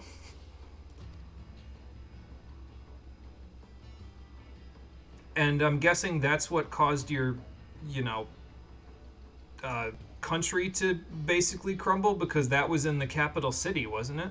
The Citadel, yeah. Well, that sucks. You guys didn't even have a chance to fight back. Just got blown to hell and back right from the start. Welcome to the Fourth Legion. Mm. So, God, I was swear gonna to say, God, I'm who's going to- disassembling the entirety of Garlemald's military when I get back. Like I said, first thing Rory's gonna do when she gets back is check on the Gimlet Dark to make sure everything is on the up and up. And let me tell you, everything is not on the up and up. Rory gets back, I can't even take a breathe. I leave for fucking, like, 1 month, and all this bullshit happens? Fucking, I'm never retiring. I know that face. That's Mikoto from the Rabanastre raids. Yeah, so she gets a bit part in this section of the quests as well. Her part is actually the most important part for me personally. Unironically, Mikoto gets a lot of screen time going forward in the game. She's very prevalent in Endwalker from what I remember. Well, she didn't get a whole lot in the Rabanastre raids because they wanted to make them all about Ramza, and he was an asshole, so... You know, praise it unironically has in his vault a whole ass hive fleet. Yeah, that checks out. Yeah, this is Mikoto, and I'm sure she'll be as helpful as she was on the Prima Vista, although I don't know. I guess she was a little helpful. So she was doing her best. She was trying to. She's a Sharlayan researcher, completely out of her depth at all times. Still gonna call the relics Ganilder's arms instead of resistance weapons. Seriously, that was such a fucking wasted opportunity. How the fuck did Square Enix miss the mark on that one? Yeah, I never really did any of these quests, so I don't really know. This is the second time I'm doing these ones specifically. So... because I had to do these, like, when I was figuring out the order of operations for this playthrough, I had to do these because I said, I'm not sure if these will be relevant or not, but then I did them and I was like, oh no, these are really relevant to what we're going for with Rory's story. So, you guys needed a little outside help, huh?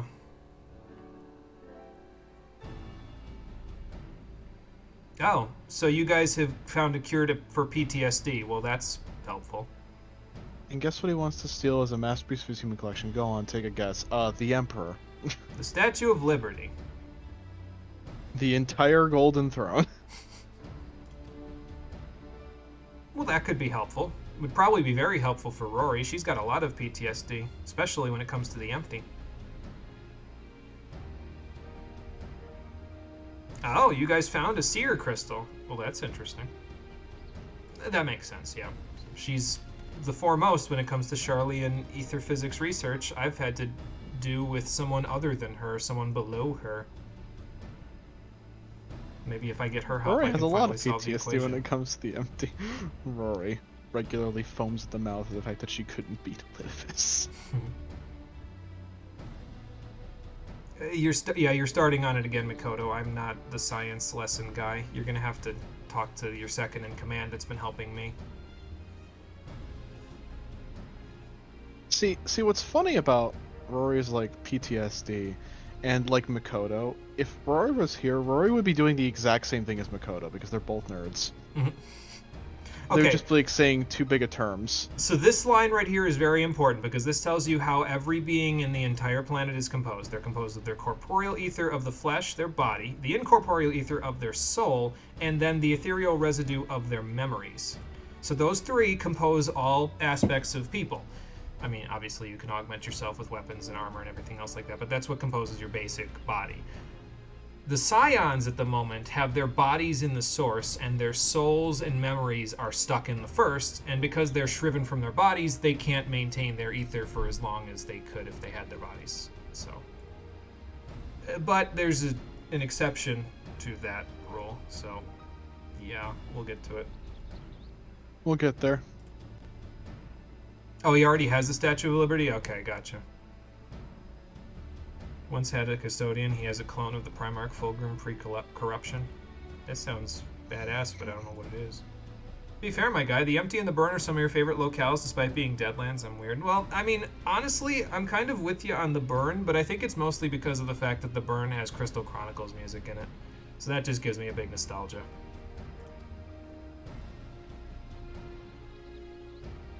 Geralt, this is not a therapy session for you specifically. We're trying to figure out how the crystal works, but... So this is basic psychology lesson. I was going to say blah, blah, blah. I mean, it kind of is blah, blah, blah, but, you know. So these seer crystals would let them perfectly remember those exact moments, even if they couldn't quite grasp it in their regular lives. Do we need the seers to cast the spell, though? Do you know the spell, Mikoto? I'm not trying to doubt you or anything, just... Oh, okay, good. So, how, exactly? Oh, because of the echo. So these seers might have been using these crystals to artificially create an echo. Or maybe they just had the echo to begin with. Either way. But I can't directly manipulate memories. I can only live them as they happened, so... These guys were a little bit ahead of themselves. Then again, they had like a focus. They used these seer crystals as a focus, so maybe that allowed them to augment their memory powers to, you know, change things around and imprint them like they're playing To the Moon. I never beat To the Moon. I've only watched a little bit of it. But I was told it was a really good game. He's a full garage of all the Empire's tanks, too. Oh, Jesus. Well, that's fun. Speaking of fun, Geralt looks like he's having a lot of fun trying to convince Mikoto to help him with his PTSD from being an alcoholic. But I don't think that's the person she's going to work with here. I forgot how long the cutscenes were for this. Oh, okay, never mind. She is going to work with him. Okay, I will attempt to use this seer crystal as a focus. Well, she's not the one going in there. I'm the one going in there. Or maybe she is with me. Is she in my party? Because that would help with her getting in here. Okay, it activated. Cruise through an entire ass Twitter feed. It activated. That's a good thing. This cutscene in my main scenario still isn't over. Still working on Machinist and Tomestones? Correct.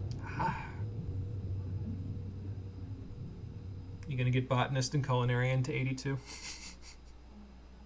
Working on it. One thing at a time. Yeah. To be fair, it's probably better to get your battle classes to 80, because then you can use Machinist in the next dungeon or something. Fuck yeah, gamers. Although I don't know if you'll get it to 80, because the next dungeon might be tomorrow. As a matter of fact, I'm pretty sure it will be tomorrow. I think it's like 6 quests. No, not 6 quests. Like 4 quests into the next section. So... Well, this is Gone Ghost, but it looks like we're in the memory banks because we just popped in, so... And I don't think we're going to get an answer to that, but if you're in my party, that's fine. Usually the echo helps me with that.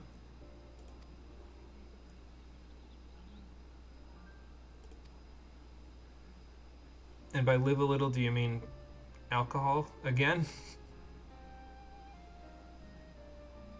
I love how concerned Rowena seemed for the poor man.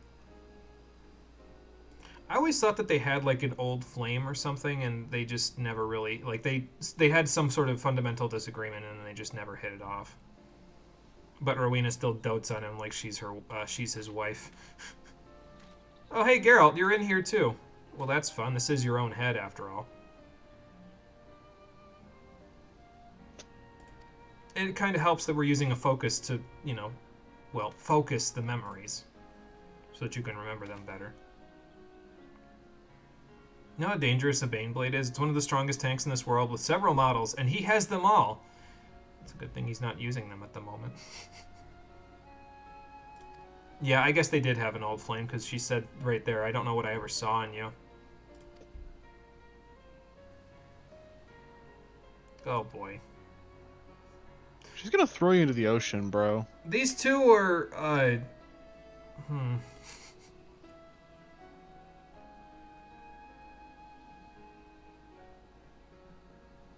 okay, so he's protecting himself from her throwing him in the ocean. There you go. His memories are, like, erasing that section and making it more pleasant. Yes, that hammer does in fact float on his hip. He doesn't have enough clothes for the hammer to, like, be in the proper spot. They don't have the hammers or, like, weapons or anything sitting snug with your body. They're not snapped to your body depending on the armor you wear. They're always in the same location to make it so that they aren't, like, sticking inside of pieces of armor. But it creates a problem where if you don't have enough armor, they just sort of float there. I tried to avoid this problem with all of my armors, so I might not even have been successful, depending on the armor. Jimmy is a glamour lunatic. Geralt, why are you imagining yourself and her in wedding outfits now? Let the man dream. I mean, this is basically a dream for him, so yeah, fair. Just be lucky that she didn't throw you directly into the ocean with this one. She's pretty quick in that wedding dress, considering it's in the water. Well, you were pretty deep in your cups, and yeah, you're concealing what actually happened, where she threw you in the ocean and you almost got eaten by a shark. See, you hear that floating sound effect? That's Geralt being underwater.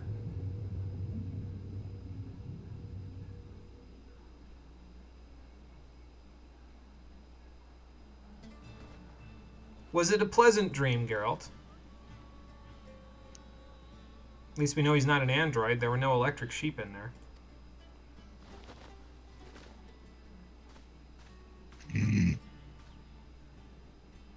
Excusez-vous.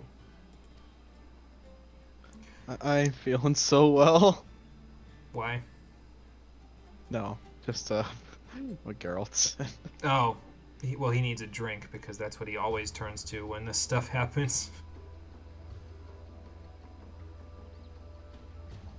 Oh, okay, so that's why you guys are having enough trouble. So then who are we going to call on to remember these weapons for you? How do you expect to do... Okay. Mikoto? This is a fuck! This is a different Echo Vision. Huh. You know, actually, that might help. It's gonna put Sid in probably a lot of pain and PTSD, but he was there when the Bajin incident happened. He mentioned it in the Omega quests. So I guess we know where we gotta go. You know, you're very lucky that Rory isn't here because she'd be like, absolutely not. You are not doing this to this man. You're not like Monster Hunter where the armor of the same set clips into each other. Yeah, but you can like mix and match and stuff in Monster Hunter too, right? So I guess some clipping is kind of expected. Well, I still have the focus, so... Wonder what else this focus can do. Yeah, we had a shared Echo Vision, so... Don't worry about it. It's complex. But yeah, we need to go find Sid, because he would remember the Bajin incident. He was there.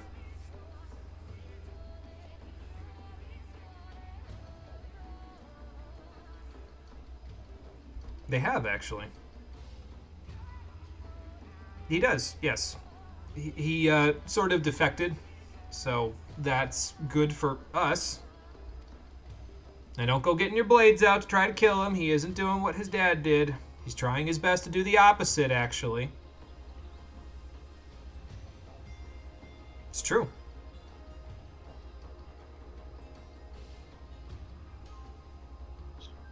Well, he's not exactly a bastard like his father was, and I'm pretty sure he wouldn't like it if he heard you saying that, but... Your fallen comrades are dead, sir. Do them a good memory by getting the blades and taking your country back.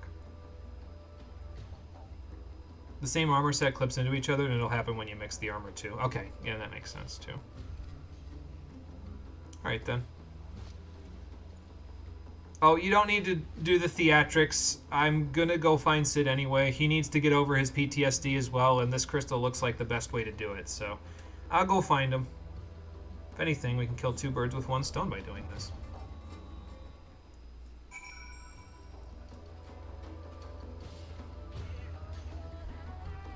Good.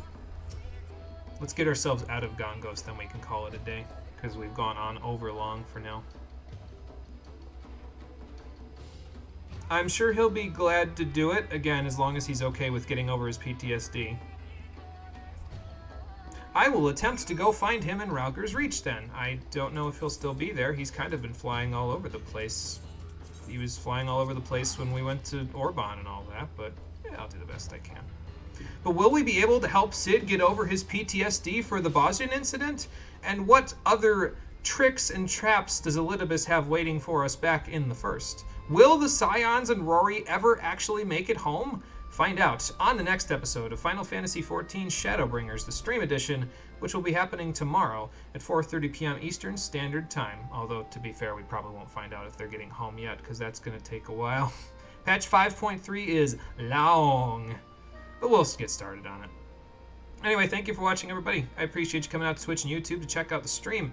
I will see all of you on the next one, which, as I said, will be tomorrow at 4:30 p.m. Eastern Standard Time. Until then, everybody, take care and have a good one.